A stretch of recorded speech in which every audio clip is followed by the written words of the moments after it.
नमस्कार।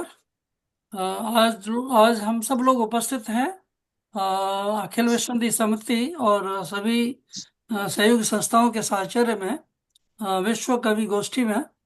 और पटल पर इस समय उपस्थित हैं डॉक्टर मनोहर गौरे सत्संगी जी। आप कनाडा में ही हैं अभी मिसिसोगा में, और वैसे मूलतः उज्जैन और इंदौर से हैं। इसके साथ ही हैं डॉक्टर रामनिवास मानव जी। आप नारनौल से हैं। हाँ, संक्षिप्त परिचय करा रहा हूँ, फिर अपना अपना परिचय जब प्रस्तुति देंगे तो अपना अपना परिचय और आराम से अच्छी तरह से करा देंगे। साथ में है चंद्र कुमार जी। आप यहीं से ओकविल से हैं, और श्यामा सिंह जी। और इसके साथ ही हैं हमारे नंद कुमार मिश्र आदित्य जी सामवेदी जी। आप अभी पुणे में हैं, वैसे कनाडा आते रहते हैं। तो और मैं हूँ गोपाल बघेल मधु। मेरा जन्म स्थान है मथुरा, और मैं यहाँ पर अभी 27-28 साल से हूँ। तो आइए, हम लोग आरंभ करते हैं एक प्रभात संगीत से। और ये प्रभात संगीत के रचयिता हैं श्री श्री प्रभात रंजन सरकार। और आपने दो 5018 रचनाएं दी हैं और बहुत सारी पुस्तकें लिखी हैं, 400 से अधिक। बहुत सारे कार्यक्रम दिए हैं, आध्यात्म, सामाजिक चेतना, और इवन भाषा विज्ञान, वर्ण विज्ञान, बहुत सारे विषयों के बारे में लिखे हैं। और बहुत बड़ी संस्था आनंद मार्ग उन्होंने संस्थापित की है, और वो चल रही है पूरे विश्व में। तो उसमें मुख्य रूप से साधना, आध्यात्मिक साधना, सिखाना, और बच्चों को भी पढ़ाना, और ये सब बहुत सारी गतिविधियां पूरे विश्व में हैं। तो ये रचना नंबर है 2677, और इसकी रचना हुई है मधुमालंच कोलकाता में 12 फरवरी 1985 में। तो ये बंगला में है, और मैं इसका हिंदी अनुवाद कर दूंगा। और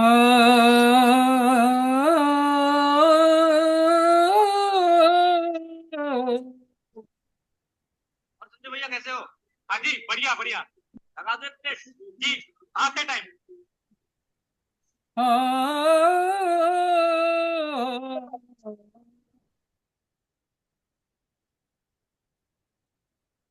मेघेर देशे हठात ऐसे, कौन से तड़ित खेले गेलो।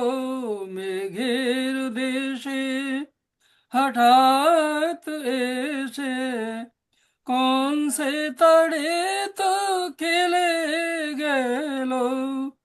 नाम न बोले गेलो चले, रूपे से उधरा दिलो। परिचय जानते पारिनी, जिज्ञासा केउ करेनी। विस्मये কিছুই ভাবিনি, যত প্রশ্ন পরে এলো।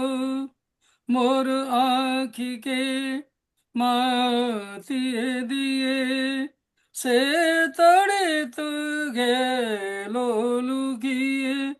তারই মায়ায় আসা যাও মনের মাঝে রয়ে গেল। মেঘের দেশে হঠাৎ এসে, कौन से तड़ित खेले गेलो। मेघाच्छादित, मेघाच्छादित आकाश में यह कैसी बिजली अकस्मात कौन गई।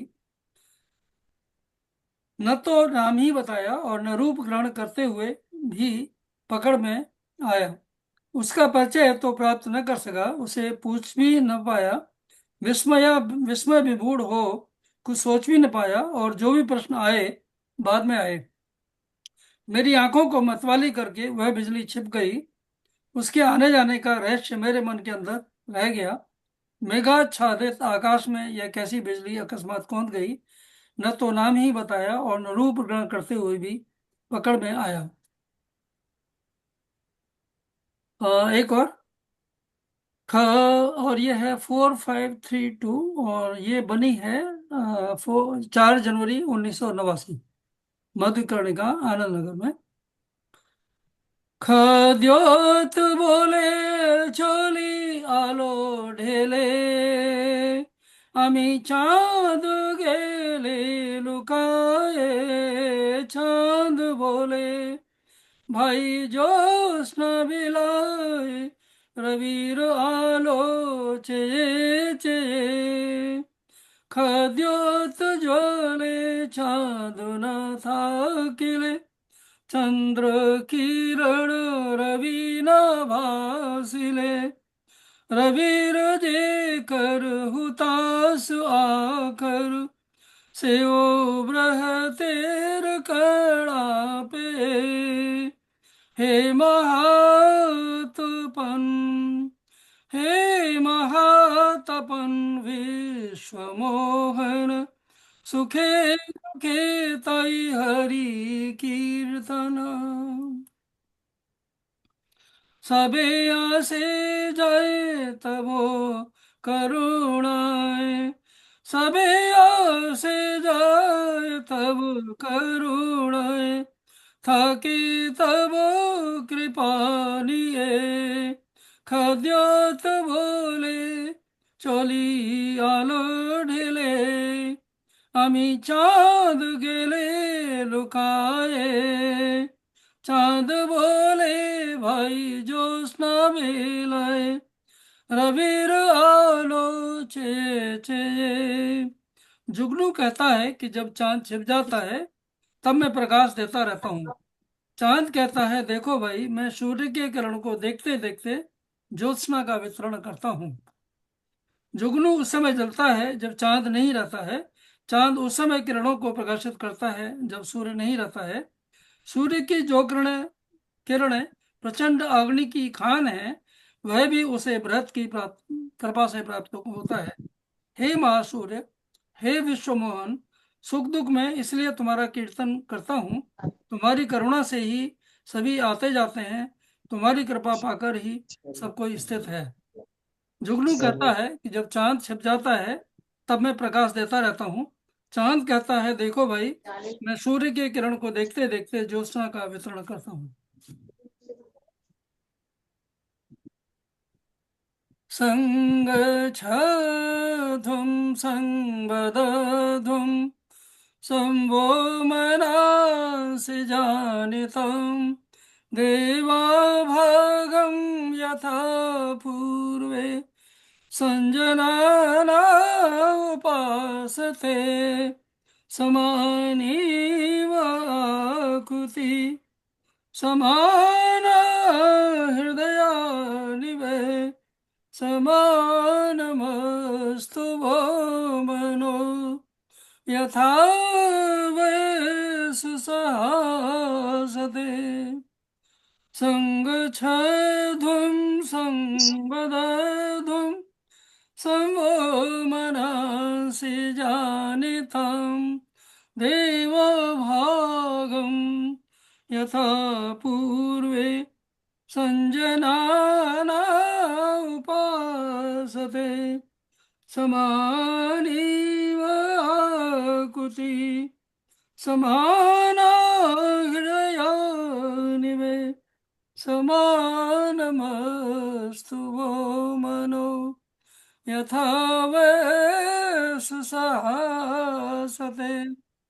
संगच्छध्वं संवदध्वं संभो मनांसि जानितं, देवभागं यथा पूर्वे संजनाना उपासते, समानीव आकुति समाना हृदया निवे, समानमस्तु वो मनो, यथा वै सुसहासते। तो नमस्कार आप सबका। और इसके साथ ही हम लोग कवि गोष्ठी आरंभ करते हैं। तो अभी पटल पर हमारे साथ में राम जतन पाल जी भी जुड़ गए हैं। नमस्कार। और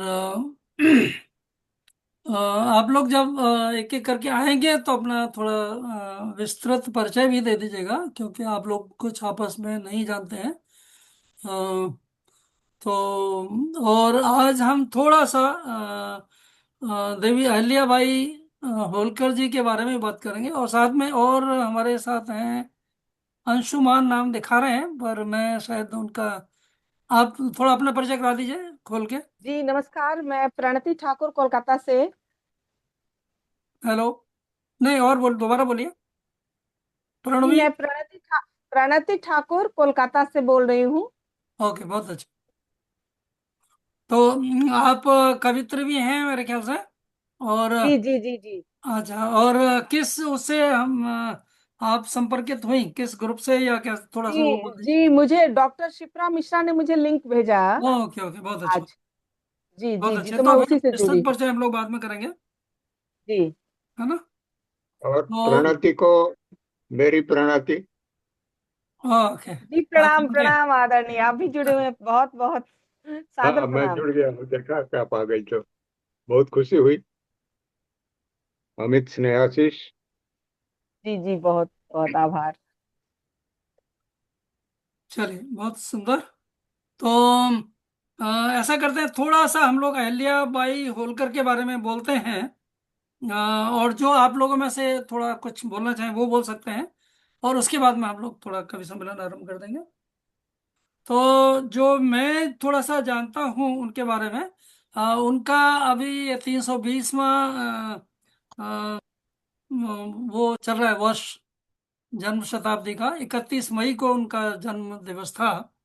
और भारत सरकार बहुत सारे प्रदेशों में या सभी जगह बहुत सारे कार्यक्रम उनके विषय में कर रही है इस समय। और उनके विषय में जो मैं थोड़ा सा जानता हूँ वो मैं बता देता हूँ। कि वो महाराष्ट्र में एक गांव है, वहां पर पैदा हुई थी। और वो शिव भक्त थी। बस संक्षेप में आप लोग बोल रहे हैं। वो शिव भक्त थी। नमस्कार जी, व्यथित जी। आप फरीदाबाद से जुड़े हैं, डॉक्टर वेद प्रकाश व्यथित। तो वो पैदा हुई थी महाराष्ट्र के एक गांव में, और शिव भक्त थी। और एक दिन वो मंदिर गई हुई थी। वो प्रतिदिन जाती थी, वहाँ गांव में मंदिर था। और वो बड़े तल्लीनता से साधना ध्यान करती थी। और उसी समय जो महाराजा होलकर महाराज थे, उनका वहाँ शिविर लगा हुआ था। रात को रुक गए थे वो। और तो उन्होंने देखा कि ये जो छोटी सी वाला है, उनकी उम्र उस समय ज़्यादा नहीं रही होगी शायद। नवयुवती थी वो, 17-18 कुछ साल ऐसा कुछ। तो उनका वो भाव देख के बहुत प्रभावित हुए, और उन्होंने उनके पिताजी से बात की। और वो थोड़ा अपने घर में उनको शादी करके ले आए। और उसके बाद में थोड़े दिन बाद उनका फिर स्वर्गवास हुआ। बहुत सारा कुछ उस समय घटनाक्रम थे। तो उसके बाद उन्होंने गद्दी संभाली, और फिर बहुत काम किया। संघर्ष में उनका जीवन रहा, और साथ में उन्होंने फिर काफी मंदिरों का, शायद हजारों मंदिरों का जीर्णोद्धार किया। और बहुत सारी मानवता की सेवा की, बहुत सारी प्याऊ घाट और बहुत सारी चीजें की। ये संक्षेप में उनका परिचय है। तो बाकी अगर आप में से और कोई लोग जानते हैं तो वो थोड़ा सा बोल सकते हैं। रामजतन जी या और कोई जो भी थोड़ा सा जिनको याद आ रहा हो, ऐसे हम लोग पहले से नहीं बताएं तो थोड़ा सा बता सकते हैं। मैं चूंकि इंदौर उज्जैन से संबंधित हूँ हाँ जी। और मैं डॉक्टर मनोहर गोरे हाँ जी। इंदौर उज्जैन से ही संबंधित हूँ। और जैसा आपने आज उल्लेख किया, महारानी अहिल्याबाई होलकर की त्रिशताब्दी समारोह पूरे हिंदुस्तान में बड़े जोर शोर से मनाया जा रहा है। और वैसे तो हर वर्ष मनाता है ये, हर वर्ष इंदौर में गांधी हाल बोलते हैं, पहले वो किसी और नाम से था। वो गांधी हाल से लेकर के राजवाड़ा तक पालकी यात्रा हर वर्ष निकलती है महारानी अहिल्याबाई होलकर की। और इन्हें वहां की जनता जो है देवी के रूप में मान्यता प्रदान करती है। इन्हें लोक माता की उपाधि दी गई है। माताएं कई होती, बाकी लोक माता होना, हम्म। लोक माता होना भी इतना आसान नहीं होता है। और जो शायद इंदौर तो उनके उसमें है, पूरा अहिल्याबाई का काफी प्रभाव है इंदौर जी, पूरे शहर में। तो सर्वप्रथम जो है अहिल्याबाई होलकर ने, इनके ससुर जो थे हाँ जी। उन्होंने अपने बेटे से इनका विवाह करवाया, और कुछ समय बाद इनके पति का देहांत हो गया। देहांत होने के बाद में सर्वप्रथम इनकी राजधानी थी महिष्मती, जिसे हम्म। महेश्वर बोलते हैं। ये नर्मदा तट पर बना हुआ अच्छा एक नगर है ये। इस नगर पर बहुत बड़ा घाट अहिल्याबाई होलकर का बनाया हुआ है, और उसके ऊपर एक विशाल किला है जो आज भी है। होलकर वंश के अंतिम महाराजा यशवंतराव होलकर के बेटे विक्टर विक्टर होलकर और उनकी पत्नी महारानी जो है अभी वहां पर निवास करती है। और महेश्वरी साड़ियां बड़ी प्रसिद्ध है विश्व के अंदर। माहेश्वरी साड़ी ये अहिल्याबाई होलकर के समय से ही थी, वही साड़ी अहिल्याबाई होलकर भी पहना करती थी। तो वहां कुछ ज्यादा गरीबी होने से होलकर महारानी जो अभी एट प्रेजेंट है, उन्होंने कम से कम 10,000 व्यक्तियों को रोजगार दिया। महिलाओं को, विशेष करके महिलाओं को ज्यादा जोड़ा है। तो माहेश्वरी साड़ियों का निर्माण जो है महेश्वर में घर घर हो रहा है, और हजारों लाखों की संख्याओं में ये साड़ियां बुन करके देश विदेशों में इसका निर्यात किया जाता है। और उनकी सेवा को देखते ही अभी उन्हें पद्मश्री अवार्ड मुहिम राष्ट्रपति महोदया के द्वारा भारत सरकार ने इनको दिया है। अभी पिछले महीने ही इनको पद्मश्री अवार्डेड हुई हैं ये। तो महेश्वर के अंदर जब किला इनका वहां पर बना, और तट और घाट जब बनाया, तो ये शुरू से ही जो देवी अहिल्याबाई होलकर भगवान की और विशेषकर भगवान शिव की आराधक रही है। और ये मान्यता भी है और वास्तविकता भी है कि नर्मदा में जितने पत्थर है वो सब शंकर हैं। गोल मटोल और एक उचित रूपरेखा का जो पाषाण होता है वो नर्मदा में ही निकलता है, और वो नर्मदेश्वर इसीलिए भी उनको भगवान को कहा गया है। तो नर्मदा से जो पाषाण निकलते हैं वो शिवलिंग हो जाते हैं। ओ। तो महारानी होलकर अपने हाथ में एक शिवलिंग छोटा हमेशा रखती थी जब सिंहासन पर बैठती थी ये। और उन्होंने भगवान शिव को ही अपना राज्यपाट पूरा अर्पण कर रखा था। उनकी अनुज्ञा से वह शासन करती थी। बहुत समय तक उन्होंने महेश्वर में शासन किया। उसके बाद में उन्होंने इंदौर को राजधानी बनाया। पहली राजधानी महिष्मती यानी महेश्वर, और हम्म। दूसरी राजधानी बाद में जो बनाई गई इंदौर। और आजकल इंदौर ही ज्यादा प्रसिद्ध है। विंध्य पर्वत की श्रृंखलाओं में मालो पठार जो है उस पर ये अवस्थित है। 8 जिलों के अंदर विस्तीर्ण है ये मालो पठार। और ये विंध्य की श्रृंखलाएं चित्रकूट तक पहुंची है। महू एक क्षेत्र छावनी है आजकल, मिलिट्री हम्म। के जमाने की है। वहां से शुरुआत होकर के चित्रकूट और बहुत आगे तक पहुंच गई है इसकी श्रृंखलाएं जो है। और ये बड़ा पावन भावन जो है स्थान है ये। तुलसीदास जी ने भी अपने रामचरितमानस में कई जगह इसका उल्लेख हुआ है। विंध्य के वासी बड़े उदासी, महाविनु व्रतधारी, वह वह शिला सब चंद्रमुखी पर से, कृपा करी के प्रभु कानन में पगुधारे हैं। ये व्यंग लिखा है तुलसीदास जी ने। तो इस प्रकार से जब इन्होंने शासन वहां पर प्रारंभ किया तो केवल 29 वर्ष का शासन काल महारानी अहिल्याबाई होलकर का रहा। बाकी इस 29 वर्ष में उन्होंने एक भी युद्ध नहीं हारा, और किसी भी व्यक्ति को, चाहे धर्मी हो या किसी भी धर्म का हो, जाति वगैरह का, उन्होंने कभी भेदभाव न रखा। सबके लिए उन्होंने एक दृष्टि रखी। प्रजा इसी कहलाती थी वो। हम्म। न्याय के क्षेत्र में एक बार उनके पुत्र से कोई ऐसी विशेष गलती हुई तो उन्होंने अपने राज दरबारियों से पहले पूछा था कि भाई यदि ऐसी गलती किसी से हो जाती है तो उसकी सजा क्या होगी। उस समय उन्होंने अपने पुत्र का नाम नहीं बताया था, तो राज दरबारियों ने बताया कि ऐसे व्यक्ति को मृत्यु दंड ही दिया जा सकता है। अच्छा। कहना न होगा कि महारानी अहिल्याबाई होलकर ने अपने पुत्र को राजवाड़ा के सामने इंदौर में हाथी के पैरों से कुचला दिया। तो ये न्याय के क्षेत्र में विक्रमादित्य जो उसी मालूभूमि में हुए हैं, और दूसरी महल अहिल्याबाई होलकर, इन्होंने न्याय की पराकाष्ठा जो है गगन शिखर पर, उन्मुक्त गगन शिखर में फहराई है। उस समय चारों तरफ जय जयकार हो गया, लोगों ने कहा भी कि आप इन्हें माफ कर दे, बाकी बोले माफ नहीं हो सकता है, क्योंकि न्याय सबके लिए है, चाहे वो राजपुत्र हो चाहे वो सामान्य प्रजा हो। तो ऐसा उनका न्याय था।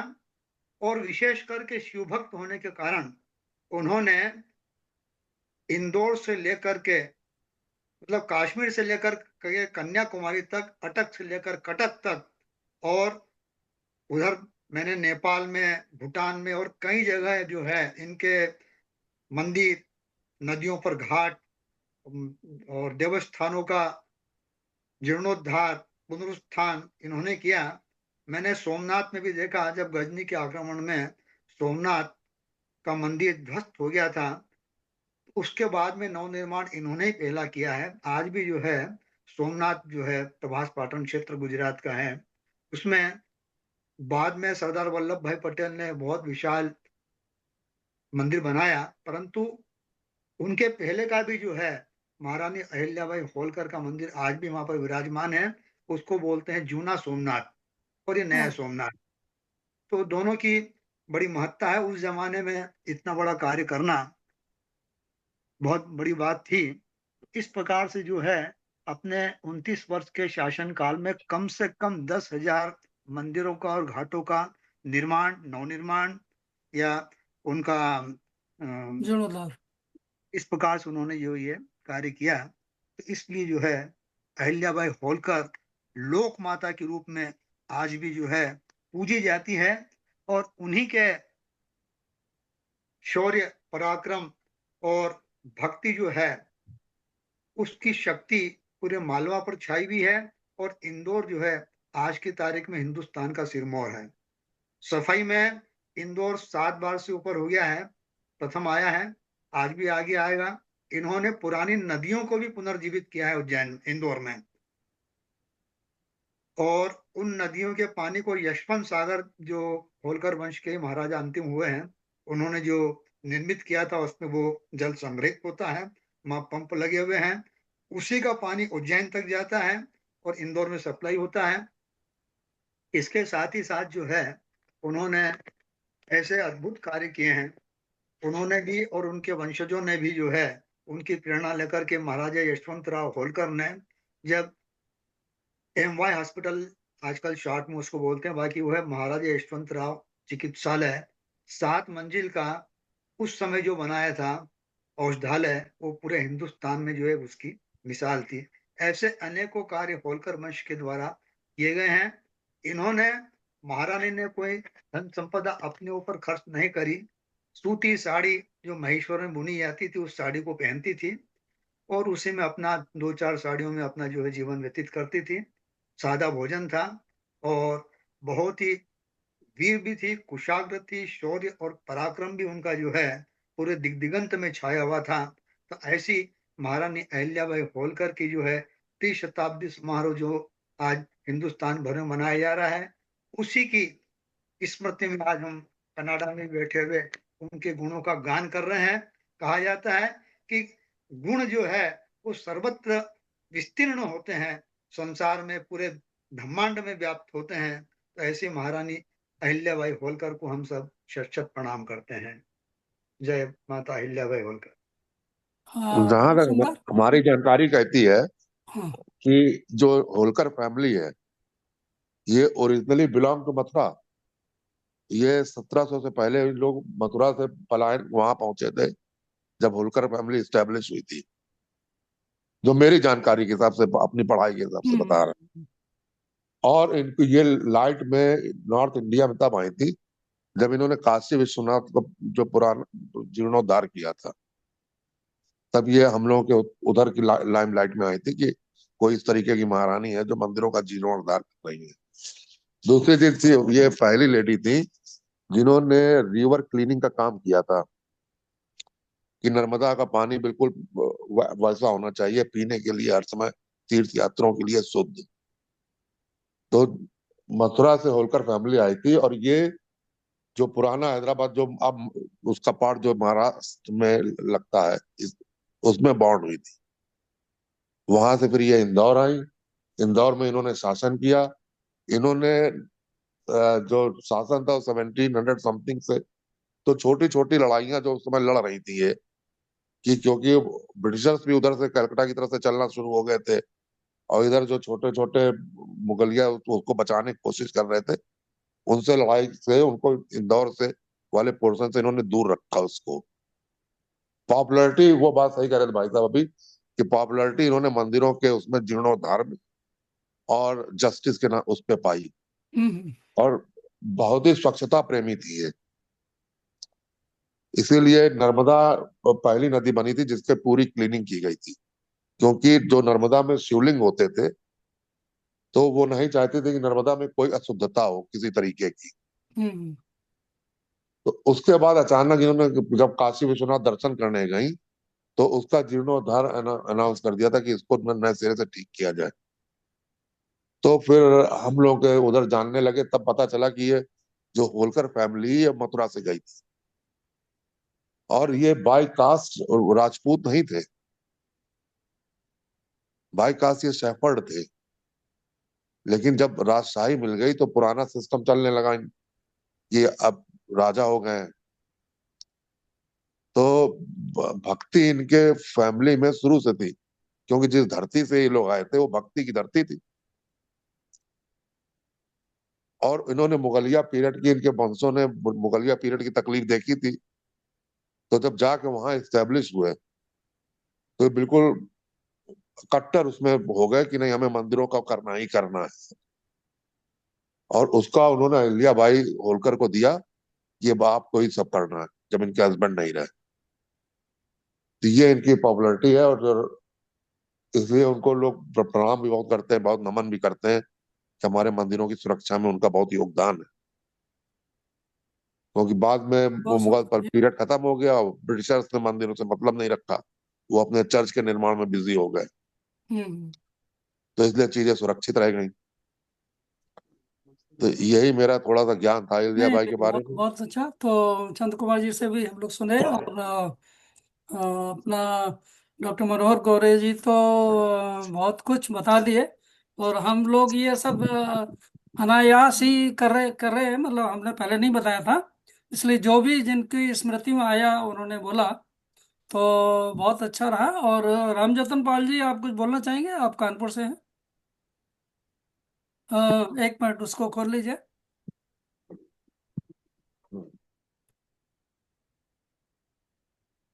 अनम्यूट कर लें। जी जी, सभी को नमस्कार। आप कानपुर से ही है ना? मैं गलत तो नहीं बोल रहा? वाराणसी से, जौनपुर वाराणसी, वाराणसी। वाराणसी, ओके। जी। तो हम लोगों ने जो पढ़ा है, आ, देवी अहिल्याबाई, जिनको कि लोक माता कहा गया। लोक माता कहना एक बहुत बड़ी उपलब्धि होती है। पूरा जीवन कोई लगा दे जनता की सेवा में, धर्मशालाओं से लेकर बावड़ियों से लेकर हर चीजों का उद्धार किया उन्होंने, जनता की सेवा की। और इतनी धार्मिक थी कि उन्होंने हजारों मंदिरों का जीर्णोद्धार करवाया। उसमें काशी विश्वनाथ धाम जो वाराणसी का है उसका भी उन्होंने जीर्णोद्धार करवाया। और उसके बाद वहीं दशाश्वमेध घाट बना हुआ है वाराणसी में, उसी के ठीक बगल में उनके नाम से एक मंदिर है और उनके नाम का घाट बना हुआ है, अहिल्याबाई घाट। बहुत सुंदर। जी। और जो जैसा कि अभी सर ने बताया कि बाई कास्ट वो शेफर्ड थी, तो 31 मई को, 31 मई को, उनका जब जन्मोत्सव मनाया जाता है तो सारे शेफर्ड लोग मतलब बिरादरी के लोग जो हैं वहां पर इकट्ठे होते हैं और उनको प्रशासन के द्वारा 1 घंटे का समय दिया जाता है काशी विश्वनाथ जी के दर्शन करने के लिए, जबकि वहां बहुत भीड़ होती है।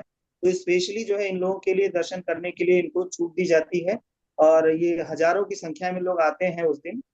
और मैं भी कल शामिल हुआ था, मैं बड़ा भाग्यशाली हूँ कि मुझे भी ये मौका मिला।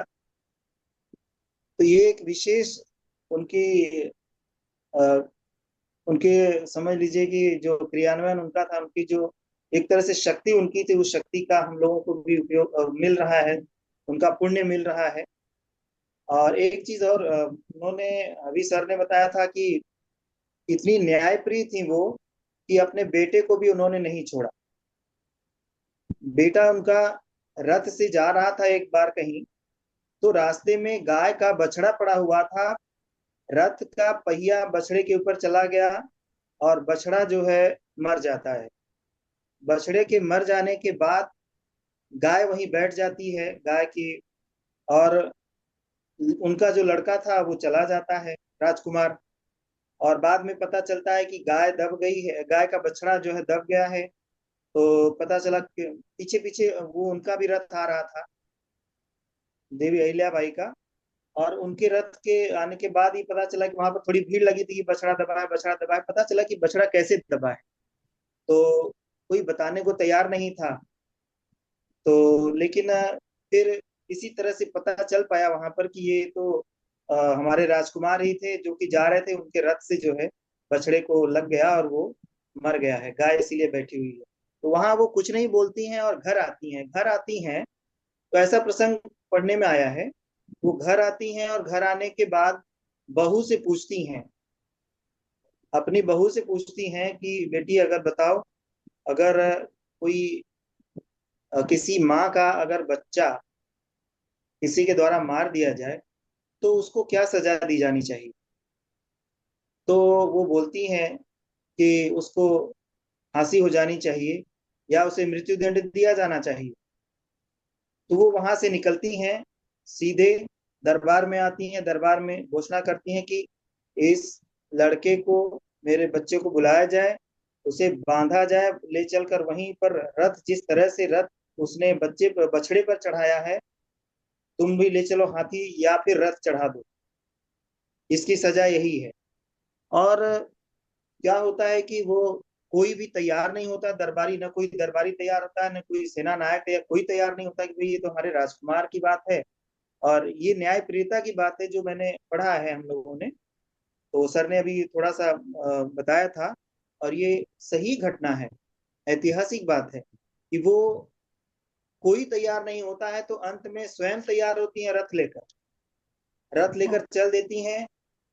तो उनको वहां पर हाथ बांध कर, लड़के को हाथ बांध कर राजकुमार को वहां पर लेटा दिया जाता है, रथ लेकर चलती हैं। गाय सामने आ जाती है, गाय एक बार सामने आ जाती है, उसे हटा दिया जाता है, फिर रथ को लेकर आया जाता है, फिर गाय आ जाती है, फिर गाय आ जाती है। कई बार ये चलता है, कम से कम 3-4 बार ये होता है। ऐसे में कुछ विद्वान होते हैं, थोड़ा सा साहस करके कहते हैं कि माता जी, ये जो गाय है ये कह रही कि मेरा तो बच्चा चला ही गया, मेरा तो बच्चा चला ही गया, और मैं नहीं चाहती कि मेरे जैसे ही बच्चे का बिछड़ने का दुख जो है और किसी को हो। तो मैं ये नहीं चाहती कि और किसी का बच्चा जो है ऐसी सजा पाए। तो इस तरह से वो किसी तरह से मानती हैं। तो ये प्रसंग है, ऐसे बहुत सारे प्रसंग उनके हैं, और हजारों मंदिरों का जीर्णोद्धार उन्होंने करवाया। ऐसे ही है प्रसंग, बहुत सारा आप लोगों ने बता ही दिया है। बहुत धन्यवाद।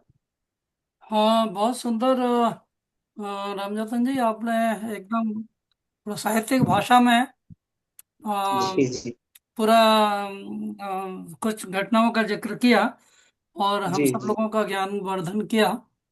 तो बहुत जी। अच्छे। और अभी और कोई बोलना चाहें तो वो भी बोल सकते हैं थोड़ा सा, फिर हम लोग मैं समझता हूँ गोष्ठी पर्याप्त बंद हो करते गया, हैं। जीवनी पर उनकी पर प्रकाश डाला गया, कोई नया विषय तो शायद होगा नहीं, सब पृष्ठपेशन होगा। हाँ, जी तो नहीं जी मतलब जी फिर हम इसलिए लोग कवि गोष्ठी आरंभ करते हैं। हाँ। अगर और जी कोई जी थोड़ा सा और बोलना नहीं, चाहे किसी के एक आध पास कोई लोग। नई, इसके इसके अतिरिक्त कोई नई जानकारी है तो स्वागत हाँ, होना चाहिए। कुछ कुछ और इससे अलग जो बोले हैं उससे अलग। हाँ। जानिए, 2 मिनट का समय चाह रहा हूं मैं। ये जितनी चर्चाएं हुई इससे हम सबका ज्ञानवर्धन हुआ। काशी विश्वनाथ के मंदिर का भी जीर्णोद्धार हुआ, सोमनाथ का भी हुआ, उज्जैन में भी महाकालेश्वर मंदिर में भी उनके कार्य किए हुए हैं। ये सिंधु जो है महाकालेश्वर का किया था, उसके बाद में भी भैया भाई होलकर ने बहुत सारे कार्य किए। सबसे बड़ी बात ये मैं इंगित करना चाहता हूँ कि भैया भाई होलकर का शासन काल सन 1795 था। राज्य जो है उसका कंटक था, राज्य महारानी अहिल्याबाई होलकर का। इसमें किसी की कोई दखलंदाजी नहीं थी और वो किसी के अधीन नहीं थी। इसके बाद में जो है अंग्रेज लोग जो है कई रियासतों में काबिज हुए, उसमें इंदौर का भी उल्लेख आता है। बाकी 1767 से 1795 ईस्वी तक 29 वर्ष के कार्यकाल में महारानी अहिल्याबाई होलकर निष्कंटक राज्य वहां पर करती रही। और लोक माता की उपाधि इनको जो है जनता ने दी है। जैसे कई बार शासक लोग स्वयं ही अपनी कोई उपाधियां ग्रहण कर लेते हैं, ऐसा इनके साथ में नहीं हुआ। इनकी ममता, करुणा, धर्म, अध्यात्म की जो गहन चिंतनशीलता थी, वो प्रजा को वत्सल के रूप में, वात्सल्य रूप में प्रजा का जब ये पालन करती थी, तो स्वयं सारी जनता ने इन्हें लोक माता की उपाधि दी। और वो लोक माता आज भी पूजित होती है। जय अहिल्याबाई होलकर। धन्यवाद। बहुत बहुत सुंदर। मुझे लग रहा है कि इसका सबका श्रेय अध्यात्म को है। वो जी शायद महारानी थी या जो भी थी, पर उससे ज्यादा एक तरह से शायद उन्हें आत्म साक्षात्कार था। शिव की भक्ति करते करते वो शिवमय हो गई थी, और शायद इसीलिए इतना सब कल्याण विश्व का वो कर पाई। तो अ, हम सब लोग भी उनसे प्रेरणा ले सकते हैं। और एक तरह से हम लोग अपनी ब्राह्मी शक्ति से बहुत कुछ संसार में कर सकते हैं। जी तो इस बीच में हमारे साथ जुड़ गई है भारती शर्मा जी। आप विजग से हैं, और आप भी कनाडा आती जाती रहती हैं। साथ में जितेंद्र कुमार पाल जी कानपुर से जुड़े हैं। जी। और और नए लोगों में बाकी लोग सब पुराने, अतुल कुमार जी हैं, उनको मैं नहीं जानता हूँ शायद, वो अपना परिचय खुद करा देंगे। और अच्छा, जिन लोगों के फ़ोन नंबर मेरे पास नहीं है, वो थोड़ा फ़ोन नंबर इसमें डाल दें चैट में, तो उनसे भी बाद में संपर्क करें। मैंने अपना नंबर डाल दिया है। तो इसके साथ ही और कोई और थोड़ा सा बोलना चाहें, और 1-2 मिनट थोड़ा फिर दे देते हैं। भारती जी, आप या जतिन कुमार जी, जी सर। आप कुछ बोलना चाहें अहल्या बाई जी होलकर जी के विषय में? थोड़ा सा संक्षेप में बोल सकते हैं, काफी कुछ सब लोग बोल चुके हैं, उसके अलावा कुछ थोड़ी नई जानकारी। जी, नमस्कार सभी को, मेरा नमस्कार। थोड़ा सा परिचय भी। आप अध्यापक हैं वहाँ पर जी, कानपुर में? मैं जितेंद्र पाल, प्रभारी प्रधानाध्यापक, जूनियर हाई स्कूल, जो कि कानपुर से 80 किलोमीटर पहले ग्रामीण क्षेत्रों में है। और आप सभी के सानिध्य में रहकर कुछ लिखने और कुछ कहने का साहस पैदा करता हूँ, और बहुत अच्छा लगता है आप लोगों के बीच में। मैं बहुत अधिक नहीं इस पे बात करूंगा। और अभी कल का दिन जो गया है, हमारे लिए बहुत सी उत्साह और जन जागरण का दिवस था। और इस बार पूरे देश में घर घर तक माता रानी अहिल्याबाई होलकर की जयंती मनाई गई। मेरे यहाँ भी मनाई गई। और मेरा जो क्षेत्र है वो इकलौता क्षेत्र है भारत में जहाँ 4 बार से हमारे एक ही विधायक, जो कि होलकर वंश से ही हैं, श्री अजीत सिंह पाल जी, तो उनके कारण हमारे यहाँ रैलियां भी निकाली गई और घर घर तक उनके संदेश के लिए पत्रिकाएं भी बांटी गई। तो हम सभी लोग बहुत अधिक तो नहीं कहेंगे, लेकिन कोशिश और खुशी दोनों है कि मैं उनके नक्शे कदम पर या उनके द्वारा दी गई नसीहतों पर चलने का प्रयास करें। इतना ही आज के लिए कहेंगे। नमस्कार। बहुत अच्छा। तो आगे बढ़े, भारती जी, आप कुछ कहना चाहेंगे, या और कोई भी? अभी इसके बाद हम लोग कवि गोष्ठी तो करेंगे।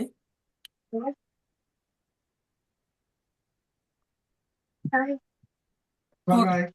अच्छा, आप कल कोलकाता से आप कुछ बोलिए। हाँ, उसको अनम्यूट करके।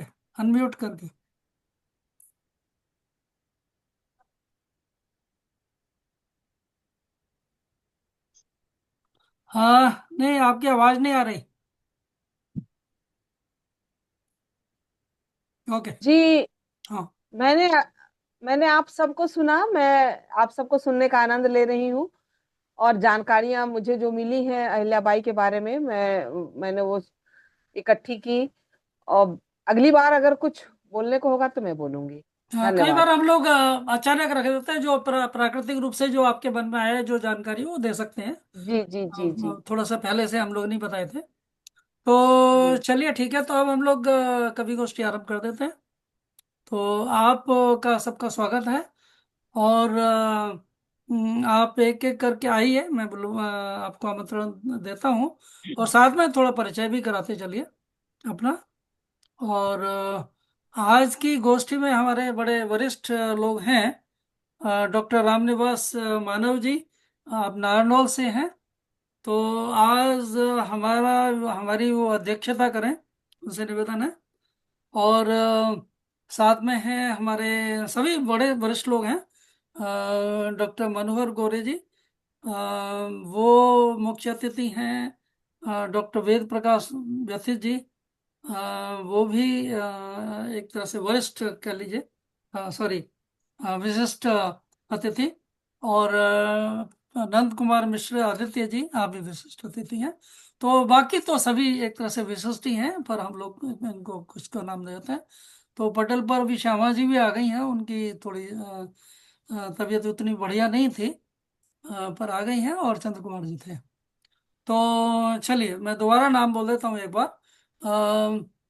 जो लोग रह गए उनमें मैं इनका नाम कोलिकता से जो है, उनका नाम मुझे अभी याद नहीं हो रहा। प्रमिला जी या कुछ हैं, वो बता देंगे अपने बारे में। अतुल कुमार जी, और भारती जी, जतन कुमार जी, राम जतन जी। तो चलिए, तो हम लोग थोड़ा आरंभ करते हैं। और पहले हम डॉक्टर रामनिवास माधव जी से ही थोड़ा सा कुछ सुनते हैं। परिचय के साथ साथ पहले परिचय, फिर थोड़ा सुनाइए। और हम सब लोगों को थोड़ा सा मार्गदर्शन कीजिए। अपने बारे में पहले थोड़ा बता दीजिए, तो काफी लोग आपके बारे में पूरा पूरा नहीं जानते यहाँ पे से।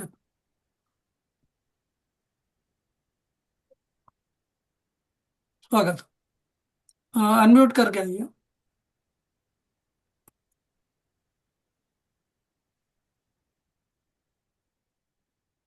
धन्यवाद मधु जी।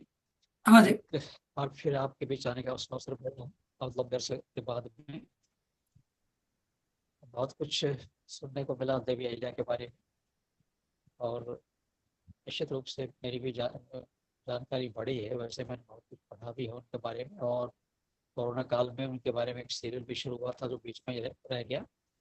वो बचपन से लेकर के और राजगद्दी पर बैठने तक का जीवन परिचय वो प्रस्तुत कर पाए, जो असली आने जो पर खबर आवाज लेकर स्पष्ट थी। नहीं हो रही, थोड़ा कम आ रही है। हाँ, थोड़ी आवाज तेज कर लीजिए मानव जी। उनके यहाँ नेटवर्क का थोड़ा प्रॉब्लम है, हाँ, तो हो सकता है। क्योंकि हमारे अच्छा। यहाँ, हाँ, अब नेटवर्क अभी की थोड़ा प्रॉब्लम बेटर है होगा। हमारे यहाँ। हम्म। फिर भी कोशिश करता हूँ, थोड़ा और जोर जोर से बोलने की कोशिश करता हूँ। तो देवी अहिल्या के बारे में तो बहुत कुछ हमने सुना। और मैं चाहता हूँ कि अब, क्योंकि समय काफ़ी हो गया है, 8:30 बजने वाले हैं, तो ये कवि गोष्ठी आगे बढ़ाई जाए। और मैं, अ, आपने शायद प्रारंभ में बता दिया था, मैं शिक्षा जगत से जुड़ा रहा हूँ।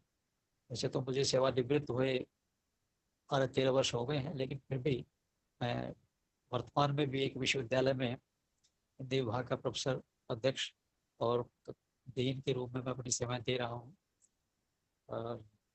मूल रूप से कवि हूँ। कुल मिलाकर विभिन्न विधाओं की मेरी जो है वो 62 पुस्तकें प्रकाशित हो चुकी हैं, जिन पर 51 बार एमफिल, 22 बार पीएचडी और 1 बार डीलिट भी हो चुकी है। 150 शोधार्थी मेरे निर्देशन में एमफिल, पीएचडी और डीलिट की उपाधियां प्राप्त कर चुके हैं। काव्य में विधाओं मैंने लिखा है, लेकिन मूल रूप से मैं दोहाकार हूँ। मेरे 4 दोहा संग्रह प्रकाशित हो चुके हैं। और वो पंजाबी में लिप्यंतरित होकर भी छप चुके हैं। तो मैं चाहूँगा एक दूसरे प्रसंग से आज की इस गोष्ठी को जोड़ना। ठीक 4 दिन बाद यानी 5 जून को विश्व पर्यावरण दिवस भी है, और विश्व में पर्यावरण की क्या स्थिति है कि मैं तो कहूँगा बड़ी भयावह स्थिति है। और ये दुनिया जो बहुत शुद्ध थी, सारे लोगों में सर्वश्रेष्ठ जाती थी, तो मैं समझता हूँ कि आज विनाश के मुहाने खड़ी है। निरंतर चलने वाले युद्धों के कारण और प्रदूषण के साथ साथ भीषण गर्मी बढ़ती जा रही है, ग्लेशियर पिघल रहे हैं और मानवता के सामने बड़ा भयंकर संकट हो गया है। तो इसलिए मैं चाहता हूँ कि आज की इस कवि गोष्ठी को विश्व पर्यावरण दिवस से जोड़ते हुए मैं पर्यावरण सबका ध्यान चाहूँ। पेड़ कटे माउस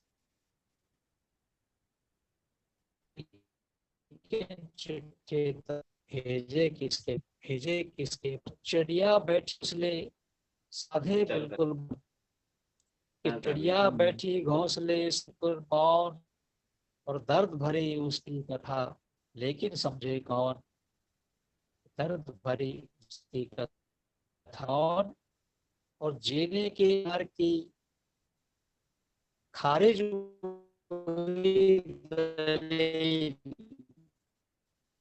की प्यास से झील, ये मौसम ने की क्रूरता भरी प्यास से झील, और ऋतुएं भूली चाल हैं कि ऋतु चाल हैं कि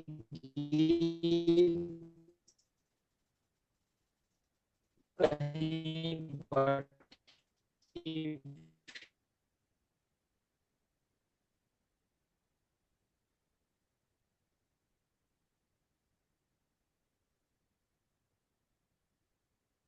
हाँ जी, लगता है नेटवर्क की प्रॉब्लम आ गई उनको।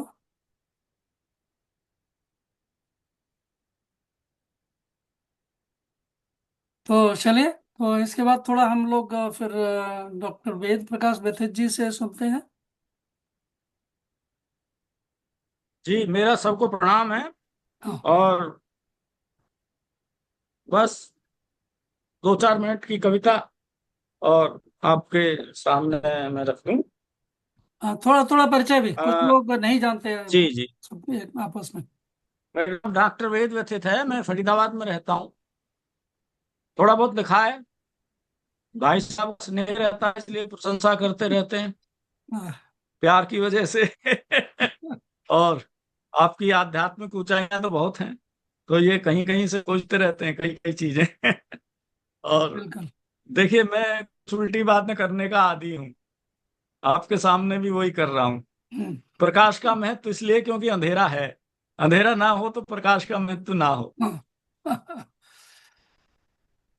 मौन साधना भंग हुई तो इसमें शब्द कहाँ दोषी हैं, नभ से तारा टूट गिरा तो नभ इसमें कब क्यों दोषी है, दोष दूसरों को देने की हमने लीक बनाई क्यों है, दोष दूसरों को देने की हमने लीक बनाई क्यों है, आखिर कितनी देर रहे दिन सूरज को भी ढल जाना है, आखिर कितनी देर सूरज को भी ढल जाना है, रात चांदनी भी डल जाती और अमावस को आना है, फिर अंधियारे से घृणा की फिर अंधियारे से नफरत की जाने रीत बनाई क्यों है, दोष दूसरों को देने की हमने लीक बनाई क्यों है, वाह वाह।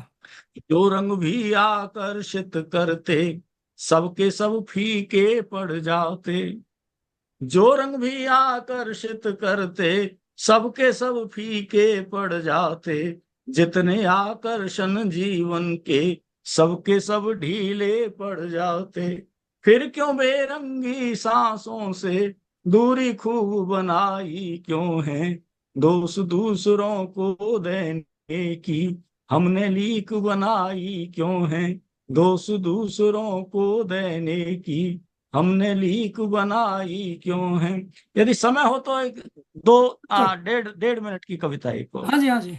हम स्व- हमारा जीवन आशा पे चलता है, आशा पे जीते रहते हैं, बहुत सी अच्छी अच्छी कल्पनाएं करते हैं और उसी में जीवन बीत जाता है। बिल्कुल। जब आश के पंछी आएंगे, कलरव की तान सुनाएंगे, तब सुप्त कमल खिल जाएंगे, यमुना का सुंदर तट होगा, वंशी होगी और वट होगा, मोहन फिर तान सुनाएंगे, जब आस के पंछी आएंगे। जो टूटे सपने तेरे हैं, दिल में जो बसे अंधेरे हैं, वे सब के सब हट जाएंगे, जब आश के पंछी आएंगे। सूरज का दीप जलाएंगे, तब अंधियारे खो जाएंगे, फिर दिवाली आ जाएगी, मन के दीपक जल जाएंगे, जब आश के पंछी आएंगे, जब आश के पंछी आएंगे। धन्यवाद, बहुत बहुत बहुत सुंदर, धन्यवाद। बहुत सुंदर, आनंद आ गया। तो इसके साथ ही मैं अपनी एक रचना के साथ में बुलाता हूँ नंद कुमार मिश्र आदित्य जी को। वो जी तैयार है। जी हाँ। तो ये मेरी रचना है। एक मिनट। या तो ये रचना है 29 मई की, विश्व की वाटिका में। विश्व की वाटिका में, विश्व की वाटिका में, विहगवत विचर में, विधाता की कृतियां निहारे गया। क्या बात है, वाह। विश्व की वाटिका में, विहगवत विचर में, विधाता की कृतियां निहारे गया। भ्रमर बन के कभी पुष्प पल्लव छुआ, मैं सुगंधित सुमन की सुरभि रम गया। रस लीला रच दिया, रस चोखा किया, रंग मांझों के नाटक में त्राटक किया।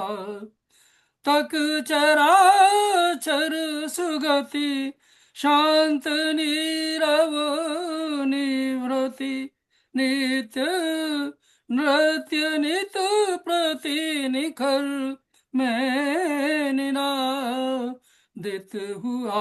तक चराचर सुगति शांत नीरव निवृत्ति, नृत्य नित प्रति निखर मैं निनादित हुआ।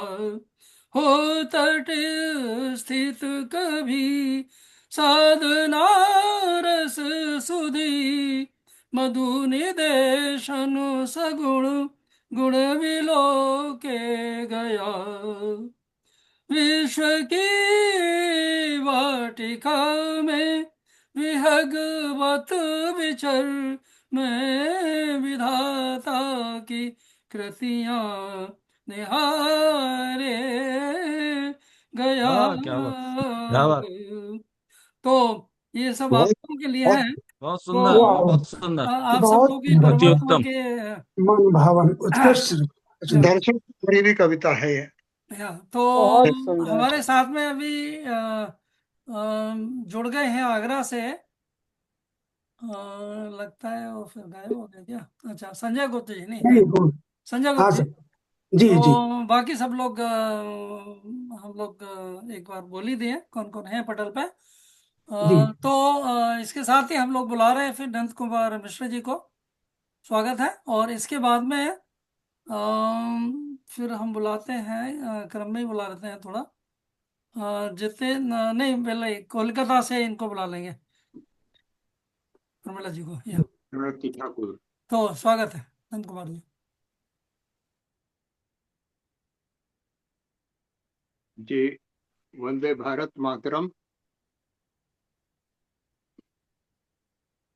तो अहिल्याबाई। थोड़ा परिचय कराते वंदे चलिए, मातरम। क्योंकि कुछ लोग थोड़ा सा जी, सब लोगों को नहीं जान रहे हैं शायद। परिचय तो कुछ विशेष नहीं। हम्म, साहित्य से अभिरुचि, और पिताजी भी कवि थे और हमारे शिक्षक भी थे, तो इससे वो संस्कारगत कुछ कविता की अभिरुचि बचपन से ही आ गई और लिखने पढ़ने लगा। और कविताएं स्कूल के समय से ही, चौथी कक्षा में ही किया। और मेरे प्रपितामह बहुत बड़े कवि थे ब्रजभाषा के, तो पंडित रामदत्त मिश्र राम।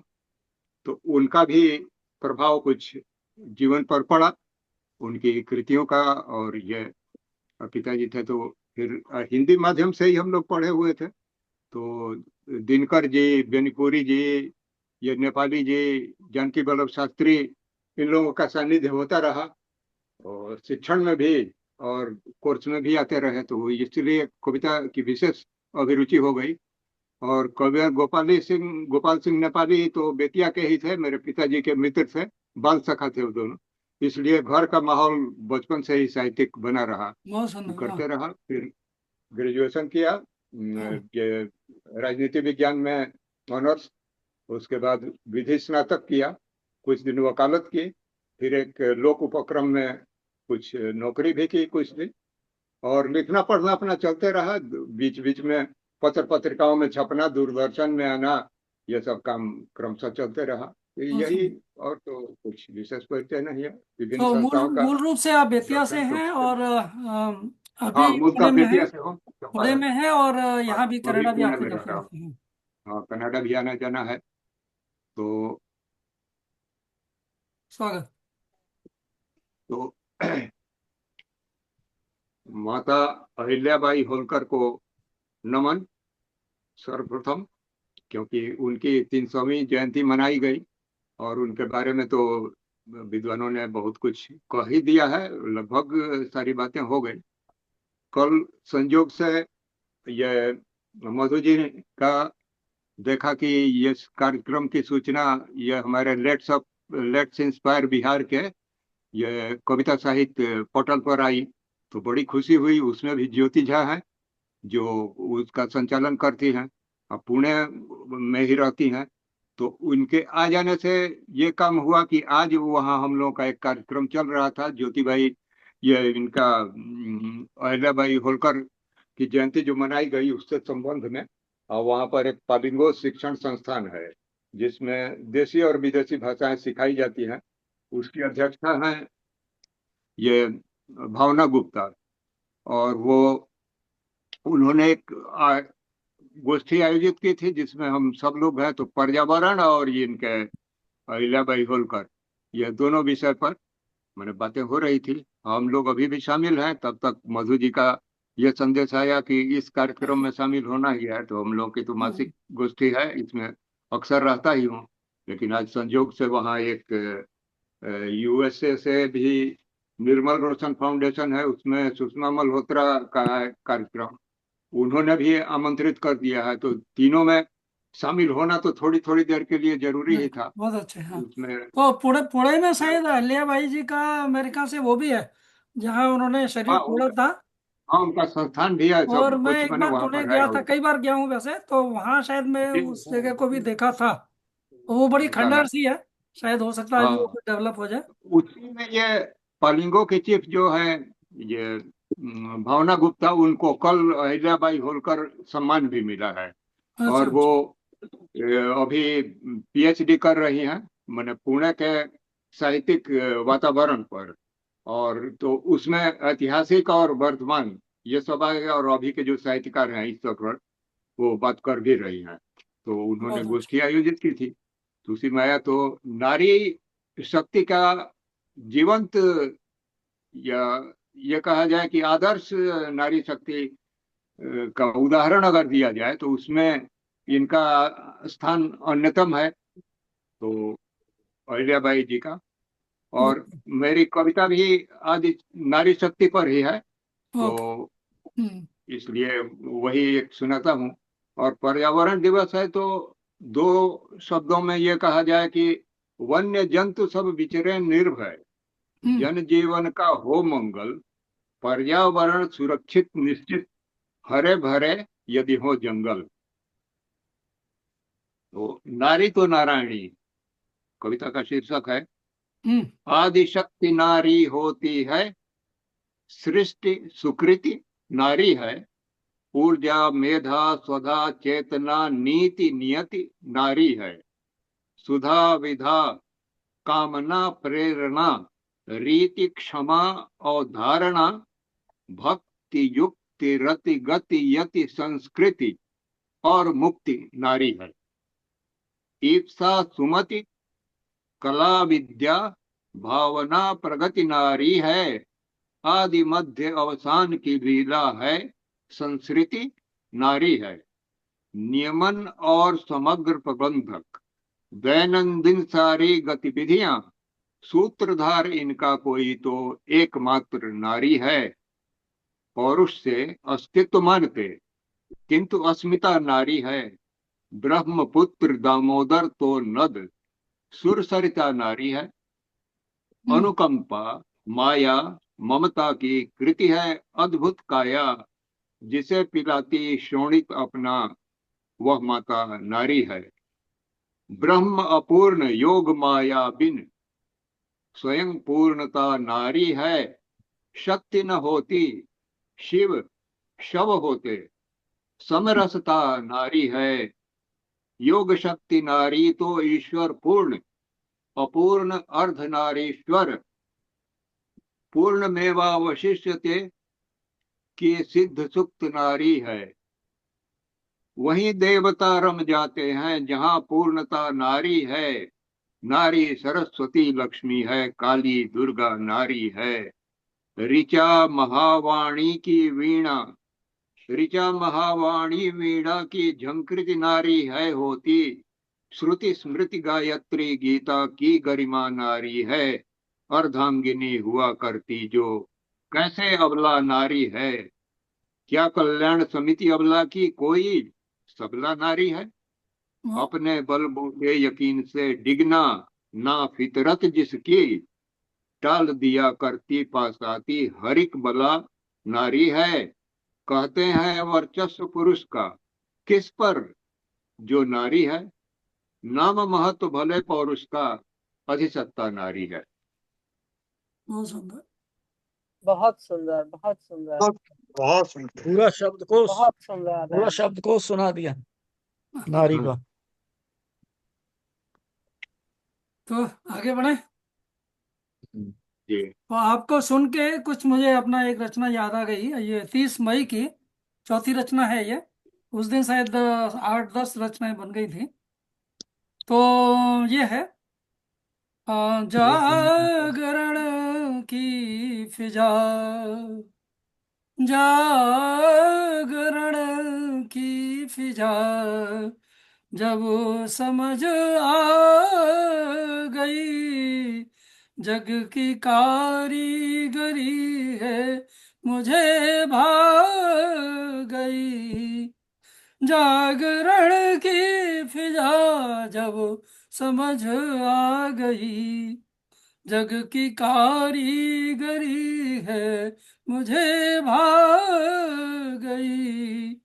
ना है कुछ व्यापुता, ना है मन डोलता, ना है कुछ तोलता, ना है बहु बोलता, ना है कोई बुरा, ना कोई बेसुरा, सुर समष्टि के हर ही पिरोया हुआ। दोष ना कोई रहा, द्वेष ना कोई रहा, दृश्य स्पष्ट ही सब नजर आ रहा। जब से देखा उसे सब उसी के हुए, वाह जब से देखा उन्हें सब उन्हीं के हुए, मधु को प्रभु से भी लग कुछ भी ना लख रहा। क्या बात। जागरण की फिजा जब समझ आ गई, जग की कारीगरी है मुझे भा गई। तो इसके साथ ही हम बुलाते हैं कोलकाता से। बहुत सुंदर सर, बहुत सुंदर। बहुत सुंदर, बहुत बहुत सुंदर, सुंदर, बहुत हाँ, अति बहुत उत्तम। दार्शनिक गीत, बहुत सुंदर। तो आइए यदि आप। समय हो तो एक मैथिली कविता सुना दूं, कुछ शब्दों में, थोड़ा कम थोड़ी शब्दों देर में। बाद में ले लेते हैं। जी हाँ। एक ठीक। एक बार थोड़ा और सुन लें तो सब लोगों को। हाँ, जी। तो स्वागत है। जी जी, आप बहुत अपना बहुत परिचय आभार। दीजिए और या जी, मैं प्रणति ठाकुर, कोलकाता से। मूलतः मैं बिहार, मधुबनी बिहार की हूँ, लेकिन मैं कोलकाता में रहती हूँ। स्वागत है और आपका। स्वागत। जी, मैं कविताएं लिखती हूँ, बहुत सारी संस्थाओं से जुड़ी हूँ। और आज इस संस्था का लिंक मिला मुझे, डॉक्टर शिप्रा मिश्रा ने दिया, तो मैं यहाँ जुड़ी हूँ, पहली बार आई हूँ। और बहुत सुंदर आ है। गया हूँ तो मैं अपनी रचना सुना दूँ आप लोगों को। बिल्कुल बिल्कुल, हाँ जी। जी तो आप एक एक मिनट जरा, मैं लिख रहा था। आप बेतिया से हैं जी बोलता है? जी, नहीं, मधुबनी बिहार। अच्छा, मधुबनी से हैं, ओके। जी जी जी ठीक है। और अभी कोलकाता में है।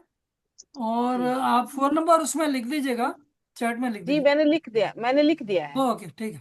ठीक है, तो जी स्वागत है आपका। जी,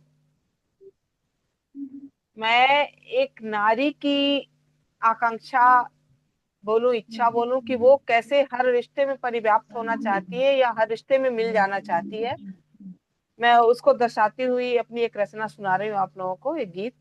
स्वागत। मन मेरे में आज हर सिंगार होना चाहती हूँ, मन मेरे में आज हर सिंगार होना चाहती हूँ। चाहती हूँ मैं पिता के द्वार का छोटा सा कोना, चाहती हूँ मैं पिता के द्वार का छोटा सा कोना, चाहती बन कर रहूं उस आँख का सपना सलोना, चाहती बन कर रहूं उस आँख का सपना सलोना। मैं पिता के शौर्य का सिंगार होना चाहती हूँ, हाँ, मैं पिता के शौर्य का सिंगार होना चाहती हूँ, मन मेरे में आज हर सिंगार होना चाहती बहुत हूँ। सुंदर, लाजवाब। बहुत बहुत धन्यवाद। बहुत बढ़िया, बहुत बढ़िया। चाहती माँ की, बहुत बहुत आभार। चाहती माँ की हथेली को भरूं उद्गार से मैं, चाहती माँ की हथेली क्या बात। को भरूं उद्गार से मैं, और खिल जाऊं अधिक उसके मृदुल मनुहार से मैं, और खिल जाऊं अधिक उसके मृदुल मनुहार से मैं। माँ के आंचल में सिमट संसार होना चाहती हूँ, माँ के आंचल में सिमट संसार होना चाहती हूँ, मन मेरे में आज हर सिंगार होना चाहती हूँ, बहुत सुंदर। मन मेरे में आज हर बहुत सिंगार बढ़िया, होना चाहती हूँ। चाहती बिछ जाऊं बहुत मैं बढ़िया, बहुत बढ़िया। भाई की दुर्गम राह में, चाहती बिछ जाऊं मैं भाई की दुर्गम राह में, और खुद को मेट लूं अपनी बहन की चाह में, और खुद को मेट लूं अपनी बहन की चाह में। वाह वाह। मैं तो उनके प्रेम क्या में बलिहार होना चाहती हूँ, क्या मैं बात तो है, क्या बात। उनके बहुत प्रेम सुंदर, बहुत में सुंदर, बहुत बढ़िया, बहुत बढ़िया। बलिहार होना चाहती हूँ, मन मेरे में आज हर सिंगार और सी होना चाहती हूँ। बहुत बहुत आभार। बहुत सुंदर। चाहती हूँ गंध अपनी भर दूं प्रिय के प्राण में मैं। चाहती हूँ गंध अपनी भर दूं प्रिय के प्राण में मैं। सहचरी सी संग विहरूं दुख वृथा से त्राण में मैं। सहचरी सी संग विहरूं दुख वृथा से त्राण में मैं। उस पर नीली आंख का अभिसार होना चाहती हूँ। उस पर नीली आंख का वाह, अभिसार होना क्या बात है। चाहती हूँ। मन मेरे में आज हर सिंगार होना चाहती हूँ। रंग केसरिया में देना चाहती हूँ निज तने को। रंग केसरिया में देना चाहती हूँ निज तने को। चाहती हूँ वो यशस्वी दीर्घजीवी हो अभय हो। चाहती हूँ वो यशस्वी दीर्घजीवी हो अभय हो। सुत के उज्जवल भाव का सुत के उज्जवल भाव का विस्तार होना चाहती हूँ। मन मेरे में आज हर सिंगार होना चाहती हूँ। मन मेरे में आज हर सिंगार होना चाहती हूँ। मन मेरे में आज हर सिंगार होना चाहती हूँ। बहुत बहुत आभार। बहुत सुंदर यार। बहुत सुंदर है। सुंदर, बहुत बहुत बढ़िया। बहुत बहुत बहुत सुंदर। अच्छा बहुत सुंदर। सुंदर धन्यवाद। हाँ, बहुत बहुत धन्यवाद आप सबको। चलिए बहुत अच्छा। और कोलकाता में आप कहाँ रहती हैं? मैं कोलकाता गया हूँ बहुत बार। बाकी मैं दुर्गापुर से इंजीनियरिंग किया हूँ और आना जी जाना रहा है मेरा कोलकाता और सब जगह। जी, मैं कोलकाता में बेहला चौरस्ता की तरफ रहती हूँ। ओके, ठीक है। तो चलिए आगे बढ़ते हैं। और अब हम भारती जी और संजय गुप्त जी को बुलाते हैं। उसके बाद में रामजतन पाल जी को। स्वागत। भारती जी आइए। जी सर। मंच को प्रणाम करती हूँ और सभी मेरे वरिष्ठ भाइयों को। आज अहिल्या बाई की बात चल रही है, माँ की बात चल रही है, जननी की बात चल रही है। तो एक छोटी सी कविता है कि मैं जननी जन्म देने वाली माँ। मैं जननी जन्म देने वाली माँ। प्रकृति प्रदत्त जन्म देती आई। आदिकाल से ऋषियों को, पुरुषों को, कोमलांगी धरती को जो सब कुछ स्वीकार करती है, बर्दाश्त करती। आदिकाल से मेरी प्रसूति पीड़ा वही रही। आदिकाल से मेरी प्रसूति पीड़ा वही रही। वही वेदना तन को, मन को बींधती रही। और तार तार होता जिस्म। हर बार एक पुत्र, हर बार एक पुत्री। पुरुष स्वीकारता गया। बदला युग, बदला समय, बदले नाम मेरे पुत्रों के, बदले नाम मेरी पुत्रियों के, बदले नाम मेरे पुरुषों। पर नहीं बदली तो मेरी प्रकृति। मैं हर युग में माँ ही रही। मैंने स्वेच्छा से किया वरण। मैंने स्वेच्छा से किया वरण। सूर्य पुत्र ने लिया जन्म। मेरी पीड़ा का नाम रहा कर्ण। मेरी पीड़ा का नाम रहा कर्ण। पीड़ा तब भी वही थी जब जन्म दिया था कुंती। पीड़ा आज भी वही पीड़ा आज भी वही है। पर मैं माँ हूँ। मैं जन्म देती आई हूँ। अभाव में, बहाव में मैं जन्म देती रहूंगी। धरती पुत्रों को, पुरुषों को। क्योंकि माँ कहलाने का गौरव सिर्फ मुझे ही प्राप्त है। सिर्फ मुझे ही प्राप्त है। सिर्फ मुझे ही।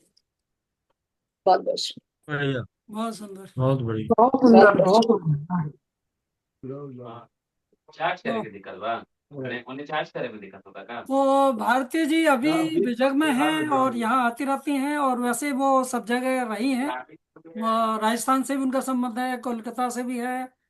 बहुत सारी जगह रही हैं वो शायद। तो चलिए सर अब एक बुलाते हैं आगरा से हमारे एक छोटी सी, संजय को।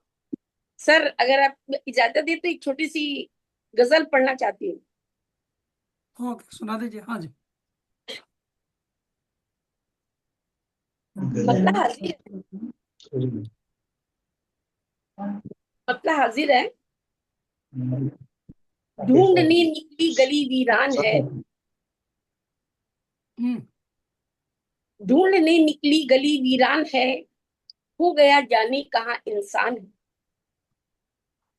ढूंढने निकली गली वीरान है, हो गया जाने कहाँ इंसान है। और शेर है अगला कि जिस्म नोचेगा भरे बाजार में, जिस्म नोचेगा भरे बाजार में, आदमी की शक्ल में हैवान है, आदमी की शक्ल में हैवान। और पायलट रक्षा विशेषज्ञ क्या नहीं, पायलट रक्षा विशेषज्ञ क्या नहीं, उस खुदा की बेटियां वरदान है, उस खुदा की बेटियां वरदान है। और नफरतें फैला के हासिल कुछ नहीं, नफरतें फैला के हासिल कुछ नहीं, प्यार करने वाला ही इंसान है, प्यार करने वाला ही इंसान है। उम्र भर जिनके लिए था वो जिया, उम्र भर जिनके लिए था वो जिया, आज उसकी घर का वो दरवान है, आज उसकी घर का वो दरवान है, आज उसी घर का वो दरवान है। बहुत बहुत शुक्रिया। ख्वाहिशें हैं ख्वाहिशों का क्या करें, ख्वाहिशें हैं ख्वाहिशों का क्या करें, दिल के अंदर एक खुली दुकान है, दिल के अंदर एक खुली दुकान है। और मक्ता हाजिर है कि मखमली आवाज का जादू कोई, मखमली आवाज का जादू कोई, खूबसूरत आप सबकी मुस्कान है, खूबसूरत आप सबकी मुस्कान है।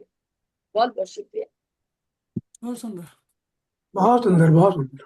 बहुत आइए, स्वागत है संजय गुप्ता जी का आगरा से। जी, परिचय बहुत बहुत धन्यवाद, बहुत बहुत धन्यवाद आदरणीय गोपाल बघेल जी, मधु जी। मैं आपका बहुत बहुत आभार व्यक्त करता हूँ, आपने मुझे अवसर प्रदान किया। मैं संजय गुप्त आगरा से हूँ, उत्तर प्रदेश से, और मैं भारतीय स्टेट बैंक से रिटायर्ड हुआ हूँ 2019 में, और 6 साल करीब मुझे हो गए। और मेरा परिवार पूरा साहित्य जगत से जुड़ा हुआ है। मेरी 3 पुस्तकें काव्य संग्रह के रूप में प्रकाशित हो चुकी हैं, और अनेक काव्य संग्रहों में, संकलनों में, जो साहित्य संग्रह होते हैं उनमें मेरी रचनाएं प्रकाशित होती रहती हैं। और ऑनलाइन काव्य गोष्ठियों में और एकल काव्य गोष्ठी, काव्य पाठ में मैं आता रहता हूँ। और हिंद देश परिवार आगरा इकाई का मैं अध्यक्ष और अंतर्राष्ट्रीय महामंत्री भी हूँ। अन्य संस्थाओं से संस्थान संगम, समानांतर और national writer and cultural forum ऐसी करीब 2 दर्जन संस्थाओं से जुड़ा हुआ हूँ मैं। और मैं अपनी रचना जो कल महारानी अहिल्याबाई होलकर जी की 300वीं जयंती के अवसर पर मैंने लिखी थी, वह मैं पढ़ रहा हूँ आपके समक्ष, आपका आशीर्वाद सुनना चाहूंगा। शीर्षक है इसका सादगी की प्रतिमूर्ति अहिल्याबाई होलकर। वीर वीरांगना देवी स्वरूपा, वीर वीरांगना देवी स्वरूपा महान थी अहिल्याबाई। वीर वीरांगना देवी स्वरूपा महान थी अहिल्याबाई, समाज में सामान्य होते हुए भी उच्च शिक्षा दीक्षा पाई। समाज में सामान्य होते हुए भी उच्च शिक्षा दीक्षा पाई। मराठा राज्य के होलकर वंश में, मराठा राज्य के होलकर वंश में अल्पायु में विवाह हुआ। कम उम्र में ही पति पुत्र के निधन होने पर शासन किया। मराठा राज्य के होलकर वंश में अल्पायु में ही विवाह हुआ, कम उम्र में ही पति पुत्र के निधन पर शासन किया। न्यायप्रिय अहिल्याबाई ने अंधविश्वास रूढ़ियों को तोड़ा। न्यायप्रिय अहिल्याबाई ने अंधविश्वास रूढ़ियों को तोड़ा। मजदूर, किसानों, दुखियों के कल्याण हेतु कानूनों को भी मोड़ा। धर्म स्थलों, पवित्र नदियों पर घाटों का निर्माण किया। धर्म स्थलों, पवित्र नदियों पर घाटों का निर्माण किया। दीन दरिद्रों मलिनों को अन्न वस्त्र आश्रय प्रदान किया। राजधर्म का निर्वाह करते संपूर्ण जीवन किया समर्पित। राजधर्म का निर्वाह करते संपूर्ण जीवन किया समर्पित। शौर्य गाथा लिख अहिल्या प्रकाश पुंज बन हुई प्रकाशित। और अंतिम पंक्तियां हैं मेरी इस रचना की। सादगी की प्रतिमूर्ति महामानव अहिल्याबाई को नमन। सादगी की प्रतिमूर्ति महामानव अहिल्याबाई को नमन। कोटि कोटि जन के मन की ओर से बारंबार करते वंदन, बारंबार करते वंदन। बहुत बहुत धन्यवाद, बहुत बहुत बहुत आभार। बहुत बढ़िया। सुंदर। आगरा में तो बहुत सारे साहित्यकार हैं बंधु। शीलेंद्र जी जी जी वशिष्ठ, अनिल जी, जी, अनिल शीलेंद्र शर्मा वशिष्ठ जी। जी मेरे हमारे बहुत साथ साथ साथ में ही रहते हैं। बहुत अच्छे हाँ वरिष्ठ कवि हैं।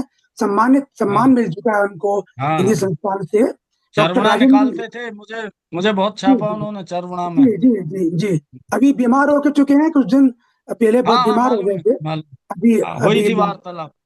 जी जी। और चलिए डॉक्टर अच्छा है। राजेंद्र मिलन जी हैं, डॉक्टर सोम हाँ ठाकुर जी बहुत। हैं, डॉक्टर शशि तिवारी जी हैं। बहुत बड़े हाँ बहुत आगरा हैं, के बहुत साहित्य। लंबी लिस्ट है। जी जी नीलम साहित्य भटनागर जगत जी भी हैं। नीलम भटनागर नीलम जी हैं। भटनागर। हाँ जी जी जी हाँ जी बहुत जी। शशि चलिए डॉक्टर शशि ठीक। गोयल जी हैं, सुजीत शरित हैं हमारे अभी श्री। नीलम जी ने लिखा, मेरी पुस्तक पे लिखा है अच्छा काफी अच्छा, कुछ। हाँ हाँ, बहुत हाँ बहुत बहुत अच्छी, अच्छा। बहुत अच्छी बैकुंठी जी देवी महाविद्यालय की प्रिंसिपल रही हैं, प्राचार्य रही हाँ हैं। हाँ हाँ हाँ जी, जी जी। बहुत चलिए बहुत अच्छा अच्छा। बहुत अच्छा। चलिए तो आगरा ठीक तो है पूरा बंधु। गढ़ है, गढ़ है जी, पूरा बहुत सारे। पूरा वहाँ तो हाँ। गढ़ है, बहुत बहुत और बहुत देखिए इतना बड़ा। इतना वरिष्ठ होते हुए सोमनाथ जी पूरा झंडा गाड़े हुए हैं, अभी सोम कार्यक्रमों में ठाकुर जी शायद पहुंच जी जाते जी हैं। सभी जगह तो 90 से ऊपर की उम्र है और हाँ अभी बहुत सक्रिय रहते हैं। और डॉक्टर क्या। राजेंद्र मिलन जी भी 88 89 के हैं। हाँ वो सबसे हाँ, ज्यादा सक्रिय रहते हैं। वो हाँ भी पूरे अभी तो यंग अवस्था में लगते हैं, बिल्कुल लगते हैं। बिल्कुल हाँ, वो तो युवा, संस्कार युवा भारती का भी स्पिरिट। बड़ा कार्यक्रम होता है वहाँ। संस्कार हाँ भारती का बड़ा कार्यक्रम होता है, मुझे बहुत कार्यक्रम सम्मानित किया था एक बार। कार्यक्रम होते रहते हैं। राज बहादुर सिंह राज जी हैं संस्कार भारती के, वहाँ उन्होंने नंदन गर्ग सम्मानित किया था मुझे, आगरा में जी। बुलाया अच्छा था। अच्छा, अरे वाह, बहुत बहुत सुंदर। हम लोग भी शामिल होते रहते हैं कार्यक्रमों में।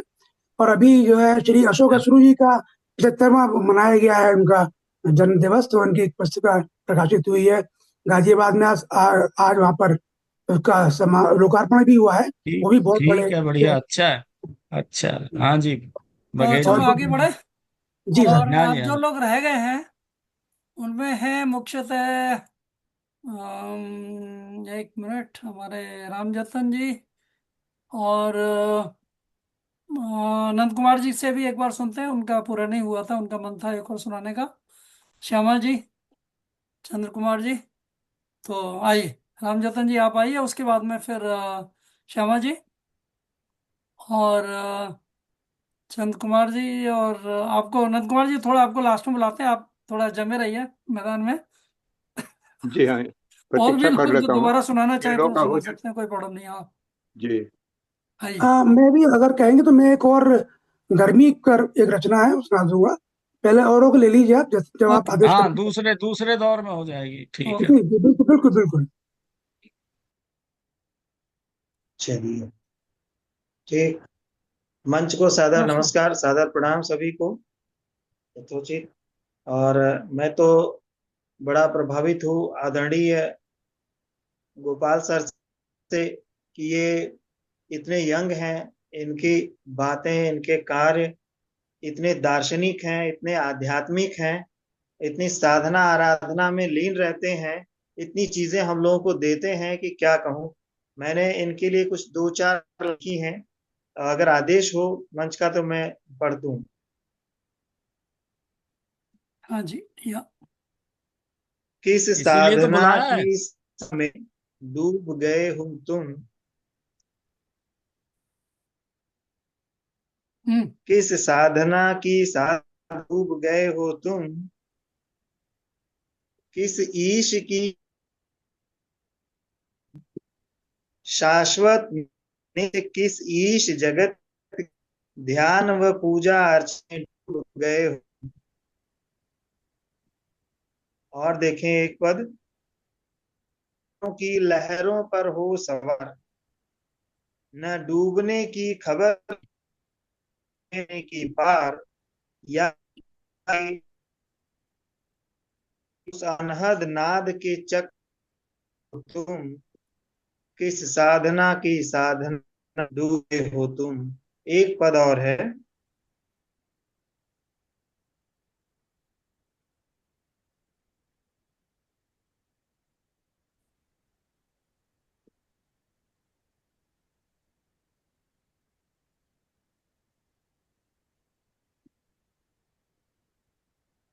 हाँ जी, अभी शायद आएगा। नेट बाधा उत्पन्न कर रहा है। हाँ, नेटवर्क का लग रहा है थोड़ा। तो चलिए बाद में इनको अवसर बाद में दे ले देना। लेंगे। हाँ, तो श्यामा जी आप आइए, आपका थोड़ा स्वास्थ्य भी गड़बड़ था, हम आपको काफी देर बैठाए रखे। चंद्र कुमार जी आप आइए, नहीं तो कोई भी, आप दोनों में से दोनों सुनाइए या कोई भी सुनाइए। तो श्यामा जी यहीं से है, ओकविल से, कनाडा से। और हमारी बड़ी पुरानी अखिल विश्व हिंदी समिति के एक तरह से संस्थापकों में से हैं चंद्र कुमार जी और श्यामा जी। तो स्वागत है आपका। तो भाई साहब, सभी भाई बहनों को नमस्कार। नमस्कार जी। श्यामा नमस्कार जी स्थायी स्तंभ है गोष्ठी की। जी हाँ, थोड़ा सा आधार अस्वस्थ। स्तंभ। जी, हाँ, आवाज मेरी आ रही, मैं पढ़ूं? हाँ जी, हाँ जी। हाँ, बहुत जी जी। तो आज श्यामा जी थोड़ी अस्वस्थ रहने लगी हैं, चंद्र कुमार जी पहले रहते थे, अब ये भी रहने लगी हैं और इनका साथ निभा रही हैं। पर हम कह रहे हैं दोनों एक दूसरे का ये साथ निभाने के बजाय दोनों स्वस्थ हो जाइए, ऊपर वाले का साथ जी दोनों लेना है। स्वस्थ हो जाएंगे शीघ्र। हाँ। जी, आप सबका आशीर्वाद इसी तरह बना रहे। और और अब राम आपात रतन जी के लिए आप साधना के लिए बोले तो साधना हम सब लोगों की एक ही है, और इष्ट भी एक ही है, परमात्मा एक ही है, पूरा ब्रह्मांड उनका है और हम थोड़ा सब एज लोग उनके हैं, थो, और उसी उन्हीं की साधना में हम सब लोग हाँ, आनंद में रहते हैं, और जो जितना आनंद ले ले उतना ही वो आनंद दे सकते हैं, है ना। बिल्कुल ठीक है, और बिल्कुल ठीक है जी। प्रोग्राम हम लोग कार्यक्रम काफी करते हैं, लेकिन कुछ कार्यक्रमों में कुछ लोग नहीं आ पाते। जी जी, तो मैं आपसे यही निवेदन आपसे करूंगा कि सब लोग बड़ी आएं, ऊर्जा सब लोग मिलती जुड़ें। है। और इसके जी, साथ ही कुछ मैं भी रोज सीख रहा हूँ। मिल जाती है हम हाँ, तो लोगों को। मैंने थोड़ा अभी थोड़ा जी मैंने आयुर्वेद के विषय में भी थोड़ा मैंने गहराई से समझा है, उसमें गया हूँ थोड़ा, जी नाड़ी विज्ञान और मर्म चिकित्सा, उसका भी मैंने थोड़ा कुछ ऑनलाइन कार्यक्रम सीखे हैं। तो उनसे भी एक तरह से हम लोग जैसे गुरुकुल में नहीं होता, कुछ सीखते हैं और जो सीखते हैं उसको बाकी लोगों को भी बताते हैं, तो वो होना चाहिए। तो मैं तैयार हूँ, मतलब जो भी मैंने सीखा है वो आप लोग सब मुझसे ले सकते हैं। तो उन कार्यक्रमों में भी जुड़िए, और वो भी बड़ा जरूरी है शरीर के लिए, क्योंकि हम लोग स्वस्थ नहीं रहेंगे तो फिर कविता भी नहीं कर पाएंगे, साधना भी नहीं कर पाएंगे, बहुत सारे काम नहीं हो पाएंगे। इसलिए सभी चीज़ें जरूरी हैं, साधना भी जरूरी है, स्वास्थ्य भी जरूरी है, साहित्य भी जरूरी है, और सभी एक तरह से परिपूरक हैं सब एक दूसरे के। तो हम सारी धाराओं में बहने की कोशिश करें और अपने आप को स्वस्थ रखें, और साधना करके भी हम परमात्मा के साथ एक हो जाएंगे, तो उसमें स्वस्थित हो जाएंगे, तो स्वास्थ्य भी अच्छा रहेगा और सब अच्छा रहेगा, रचनाएं भी होंगी। और फिर जब हम उसके साथ एक हो जाएंगे तो अपने आप रचनाएं बहुत सारी बनती रहेंगी। तो जैसे अभी आजकल कुछ ऐसे प्रवाह आ रहा है, तो 8-8 10-10 रचनाएं मेरी रोज बन रही हैं 2-3 दिन से। तो वाह, वही है कि देते जाओ, आनंद है उसको लेते रहो और देते रहो दुनिया को। तो स्वागत है श्यामा जी, आइए। जी, बहुत मेरी कविता का शीर्षक है नारी जीवन। ओके। जी तो श्यामा जी का थोड़ा मैं परिचय भी दे दूं, मतलब वो अस्वस्थ हैं इसलिए मैं थोड़ा वो काम कर देता हूँ। आप मूल रूप से रायबरेली से हैं, भैंसवाड़ा से, और फिर कानपुर में बहुत सारी जगह हो रही हैं, और उन्होंने अध्यापन भी किया है, और साहित्य में, गणित में, बहुत सारी चीज़ों में उनकी गहरी रुचि रही है। स्वागत। और आजकल मैं ओकविल में रह रही हम्म। हूँ। जी, तो ना शीर्षक नारी जीवन। त्याग भरा तेरा जीवन, त्याग भरा तेरा जीवन, त्याग भरा ये तन मन धन,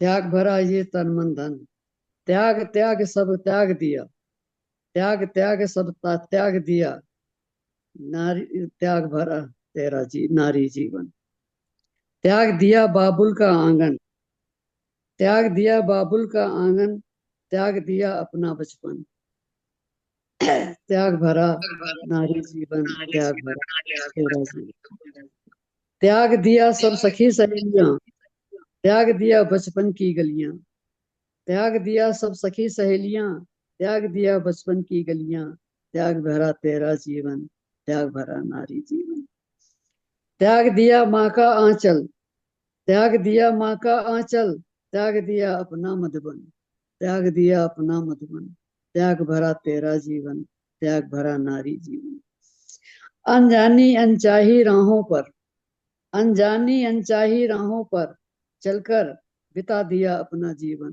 बिता दिया अपना जीवन, त्याग दिया नारी जीवन, त्याग भरा नारी जीवन, त्याग भरा तेरा जीवन, गुजरती रही चलती रही नाव, गुजरती रही चलती रही नाव इन्हीं किनारों में, देखते रहे चांद सितारे इन्हीं अंधेरों में, गुजरती रही चलती रही नाव इन्हीं किनारों में, देखते रहे चांद सितारे इन्हीं अंधेरों में, करते रहे गुमराह सब, करते रहे गुमराह सब इन्हीं घरोंधों में, इन्हीं घरोंधों में, फिर भी हम चलते रहे, फिर भी हम चलते रहे आंधी तूफानों में, आंधी तूफानों में, कभी सुबह हुई कभी शाम हुई, कभी सुबह हुई कभी शाम हुई, चलती रही नाव इन्हीं थपेड़ों में, चलती रही नाव इन्हीं थपेड़ों में, अनजानी राहों में अनचाही राहों में, गिर गिर कर हम संभलते रहे,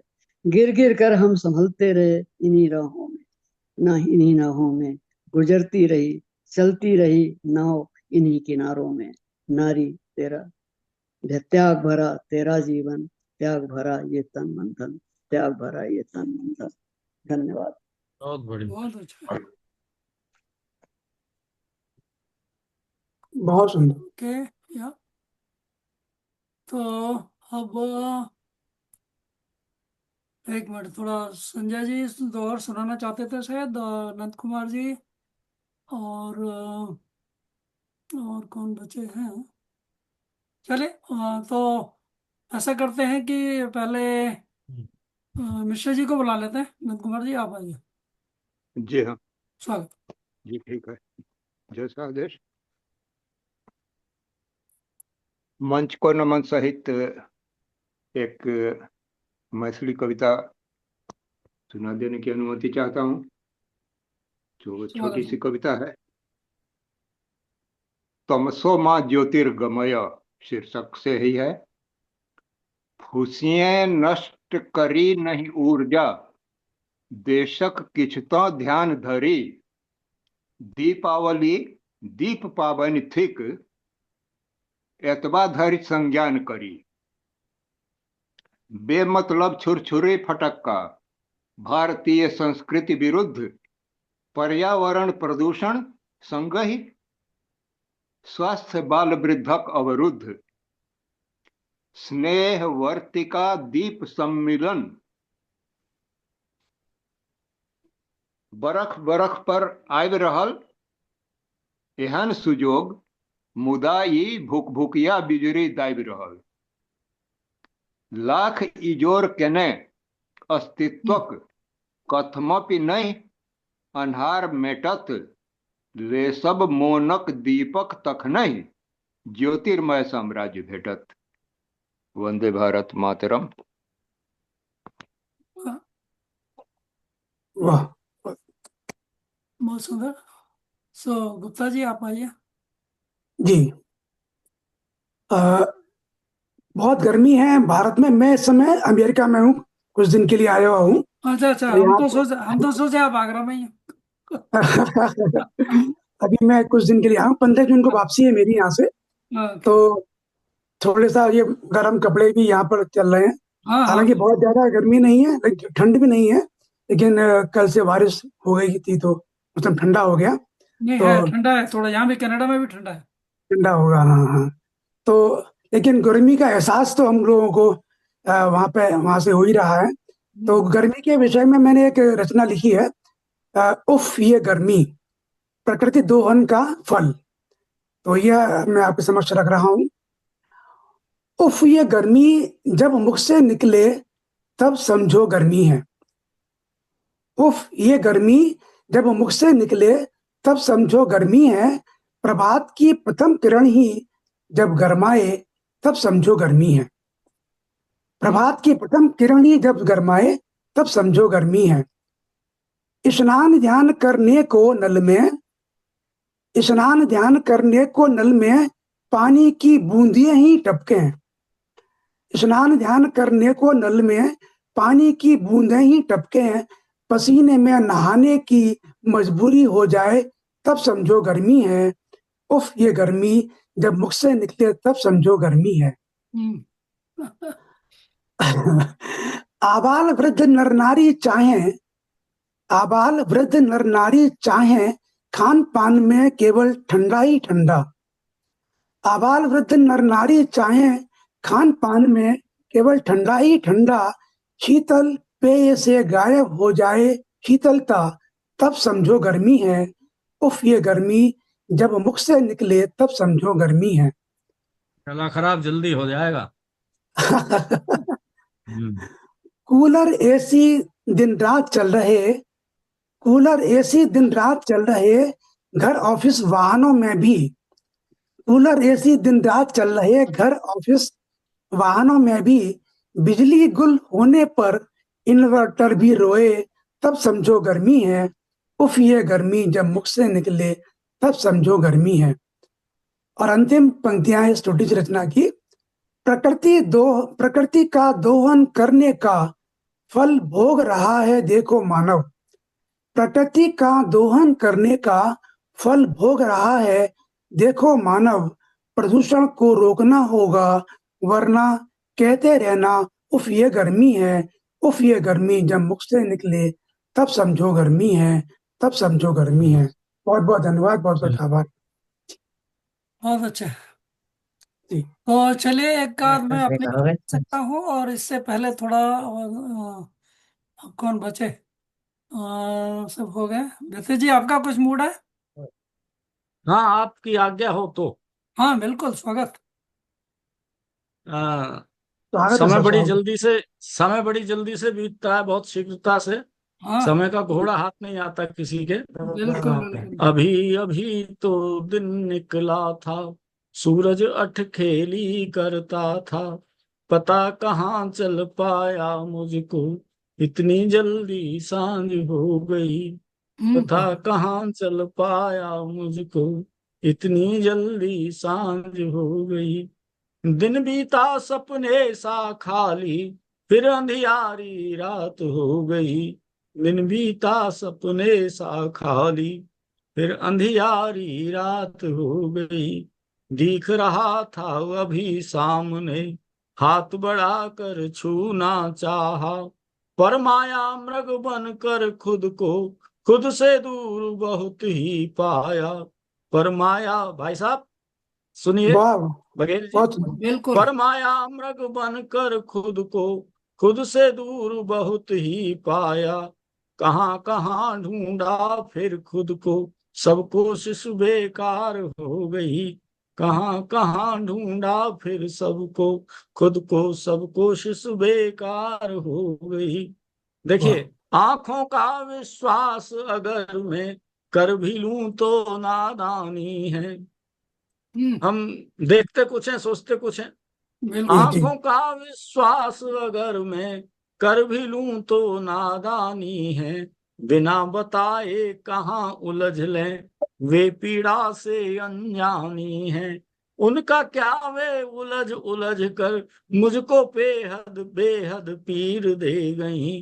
दिन बीता सपने सा खाली, वाह, दिन बीता सपने सा खाली। खाली। और बस इतना ही है। धन्यवाद। बहुत सुंदर। बहुत सुंदर, बहुत बहुत सुंदर। तो चलिए मैं एक दो सुना देता हूँ अपनी रचनाएं, उसके बाद बिल्कुल, में फिर बहुत हम जी जी, स्वागत है। स्वागत है सर, डॉक्टर बहुत मनोहर स्वागत। गोरे जी से सुनेंगे लिसनर और बाकी सब करेंगे लोगों से फिर खत्म हो गया। थोड़ा, फिर उसके बाद समापन कर लेंगे। जी, तो चलिए, ये रचना है 30 मई की 5वीं रचना, अभी वाह। एक दो दिन पहले की। विश्व व्यापार में व्यस्त है हर कोई, विश्व व्यापार में व्यस्त है हर कोई, लेके जा पर कहाँ पाता कोई सुई, चाकरी सब कोई सोचे मालिक वही, उसकी दरिया दिली दिखे सबको नहीं, सब हम में रहे हैं बहम में वह, काम उसके किए ओ कभी चल दिए, है प्रबंधन उन्हीं का प्रयोजन रहा, पंच तत्वों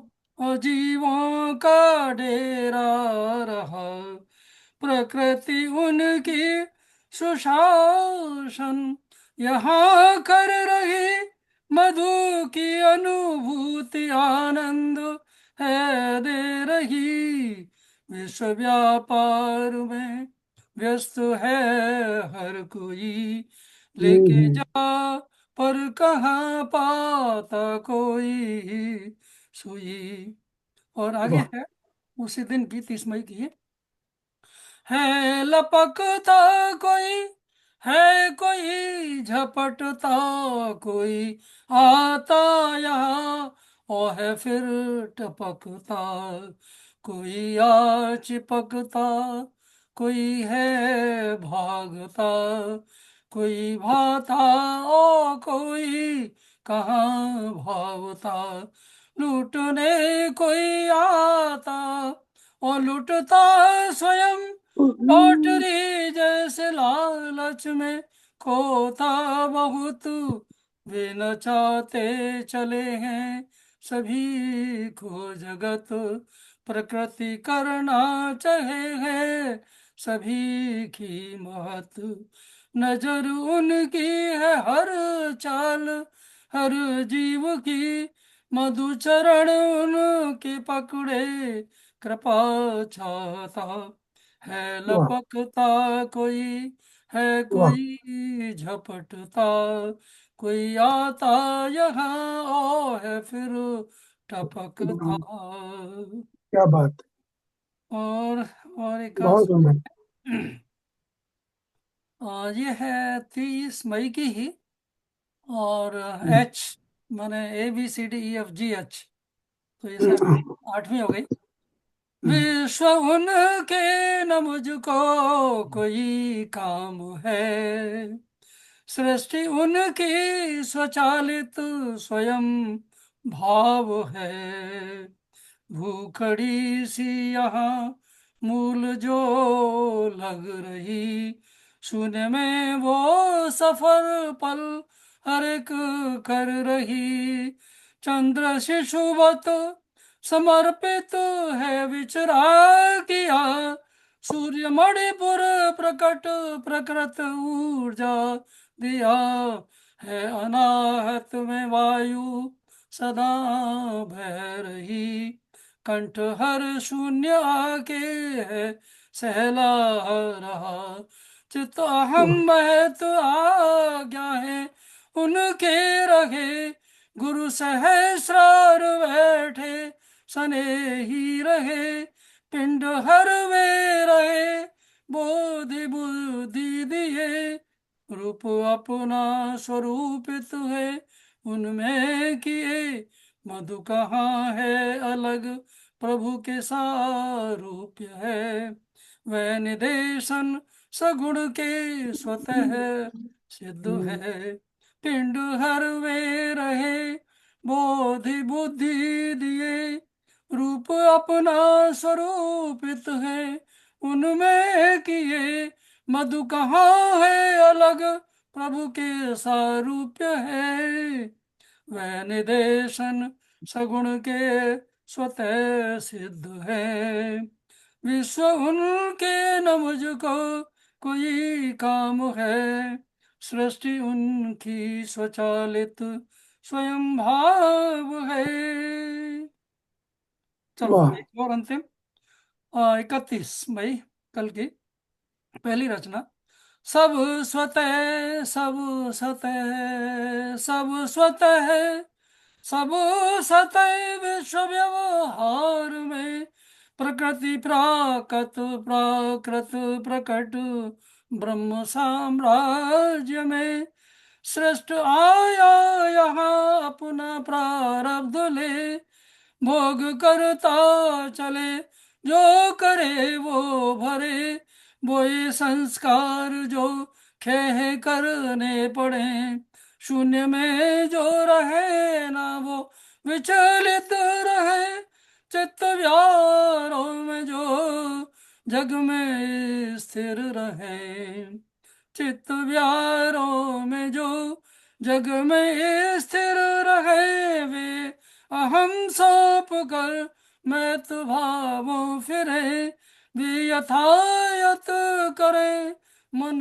तथागत वरे, प्रभु की लय में रमे मधु तट स्थित रहे, सब स्वतः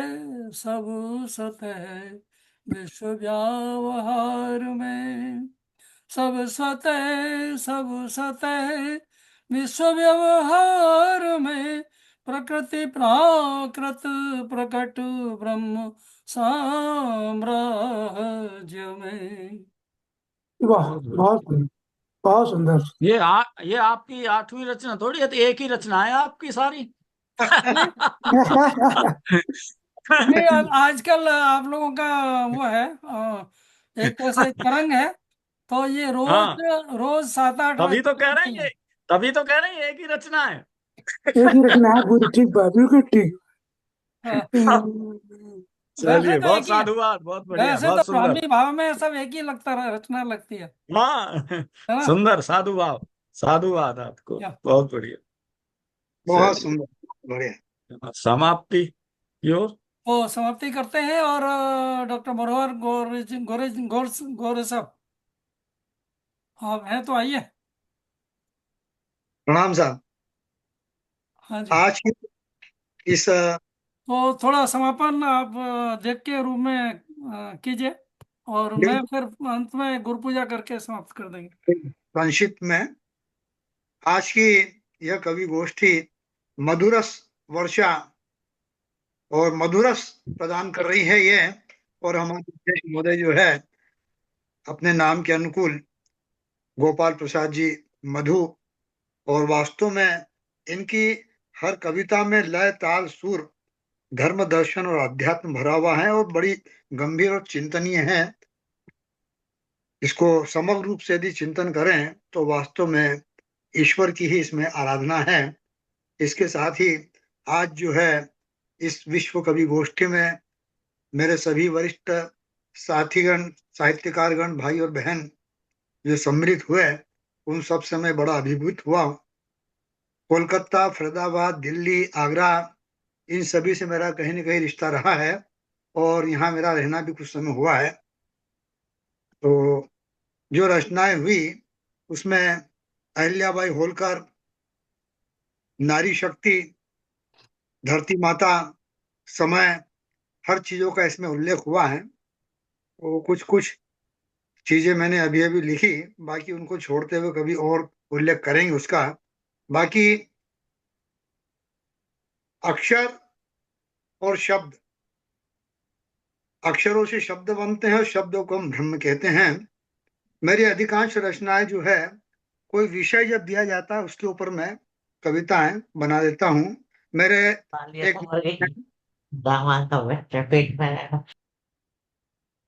मेरा एक मित्र है हैदराबाद में, उनका गीता प्रकाशन है, गीता प्रकाशन पुस्तक वाला। वो हैदराबाद, दिल्ली और लखनऊ तीनों जगह से उनकी पुस्तकें वो प्रकाशित करते हैं, कवियों की, हिंदी, अंग्रेजी और तेलुगु भाषा में। यदि आपको उपयुक्त समझे तो उनकी मैं लिंक भी आपको दे दूंगा मैं। वो महीने भर में एक आध बार ताजा संकलन भी निकालते हैं। पिछली बार दम अक्षरों का इस विषय पर उन्होंने काव्य संग्रह, साहित्य संग्रह निकाला था, और इसी के अनुरूप जो है मैंने उनको कविताएं भेजी थी। दम अक्षरों का यह जान, दिव्य ज्योत अक्षर अक्षर उकेर कर, दिव्य ज्योत अक्षर अक्षर उकेर कर, शब्द शब्द ब्रह्म दीप से मेल कर, शब्द शब्द ब्रह्म दीप से मेल कर, बन जाते मधु मधुकर मन मनोहर गीत, आओ पहचाने हम दम अक्षर मीत, आओ पहचाने हम दम अक्षर मीत, राम राम उलट मरा मरा जपत वाल्मीक, अक्षर अक्षर मन के जपो नित मन विवेक, नैया अक्षर पतवार शब्द शब्द ब्रह्म ज्ञान, त्रिलोकी त्रि अक्षर में रमते योगी सुजान, अक्षर पाती बैठ मुनि ज्ञान गुण किस लय, राम कृष्ण गुण गुंजन सुर तुलसी काव्य, दोहा चौपाई सोरठा साखी ज्ञान सुजान, वेद पुराण दर्शन दम अक्षरों का यह जान, दम अक्षरों का यह जान, चराचर सृष्टि जीव जगत शब्द उजियार, लख लख महिमा गुरु सतगुरु ब्रह्म के पार, धाम अक्षर पुरुषोत्तम सुख स्वामी ज्योतिर्धर, सुख सूर्य उदित सत्य नारायण जग उद्धार, राधा कृष्ण लक्ष्मी नारायण नर नारायण, भूलोक ब्रह्मांड अक्षर आलोक विस्तीर्ण, सुमिरो गुरु अक्षर मंत्र मुदित ऋचा शाश्वत, हृदय उर्मिल लख शोभा मुग्ध मंत्र मूरत, शब्द शब्द का मेला अक्षर अनंत अगोचर, अक्षर शब्द धुन सुमिरन आरत जयकार, मेल अक्षर अक्षर धरा गगन सिंध मंझार, आओ पहचाने हम दक्ष, आओ पहचाने हम दम अक्षर अनीश्वर, आओ पहचाने हम दम अक्षर अनीश्वर, दिव्य ज्योत अक्षर अक्षर उकेर कर, शब्द शब्द ब्रह्म दीप से मेल कर, आओ पहचाने हम दम अक्षरों का जान। नमस्कार, सबको प्रणाम। बहुत अच्छे। और बहुत समापन बढ़िया। में थोड़ा व्यथित जी से भी हम कुछ सुन लेते हैं थोड़ा। आपने जो ये साहित्यिक ज्योत जलाई हुई है, ये पवित्र ज्योति प्रज्वलित रहे, जी ऐसी कामना करता हूं। और इस बहाने पुनर्मिलन हो जाता है दिव्यांतमाओं का, बहुत सुंदर लगता है, भव्यता प्राप्त होती है, आपसे ऊर्जा मिलती है। यही मेरा कहना है। धन्यवाद। तो चलिए, बहुत बहुत साधुवाद आप सब लोगों का। और हम लोग गुरु पूजा करते हुए कार्यक्रम समाप्त करते हैं। आप थोड़ा सा और इंतजार करें।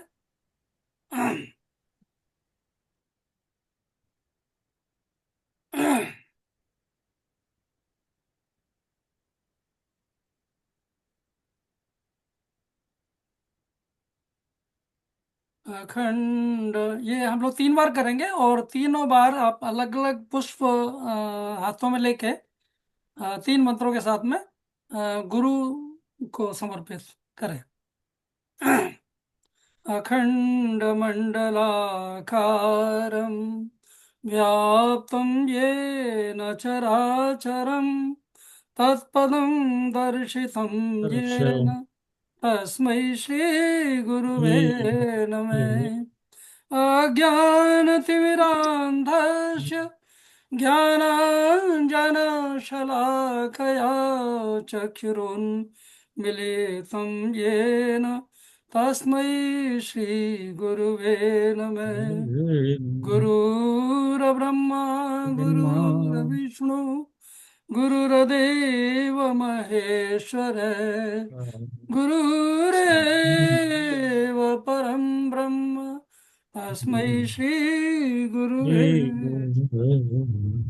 अखण्डमण्डलाकारम् व्याप्तं येन चराचरम् तत्पदं दर्शितं येन तस्मै श्री गुरुवे नमः अज्ञानतिमिरान्धस्य ज्ञानाञ्जनशलाकया चक्षुरुन्मिलितं येन तस्मै श्रीगुरुवे गुरुर्ब्रह्मा गुरुर्विष्णु गुरुर्देव महेश्वरे गुरुरेव परं ब्रह्म तस्मै श्री गुरुवे नमः अखण्डमण्डलाकारम् व्याप्तं येन चराचरम् तत्पदं दर्शितं येन तस्मै श्री गुरुवे नमः अज्ञानतिमिरान्धस्य ज्ञानाञ्जनशलाकया चक्षुरुन्मिलितं येन तस्मै श्री गुरुवे नमः गुरुर्ब्रह्मा गुरुर्विष्णु गुरुर्देव महेश्वरे गुरुरेव परम ब्रह्म तस्मै श्री गुरुवे नमः तव द्रव्यं जगद्गुरु तुभ्यमेव समर्पये ॐ मधुवातारिताय ते मधुक्षरन्तु सिन्धुवे माध्वेर्न सन्तोषधि मधुनक्तमुतो शशो मधुमत्तु पार्थिवं रजे मधुद्योरस्तु नो पिता माध्विर्गावो भवन्तु ने ॐ मधुवे ॐ मधुवे ॐ मधुवे। तो हम लोग रिकॉर्डिंग अब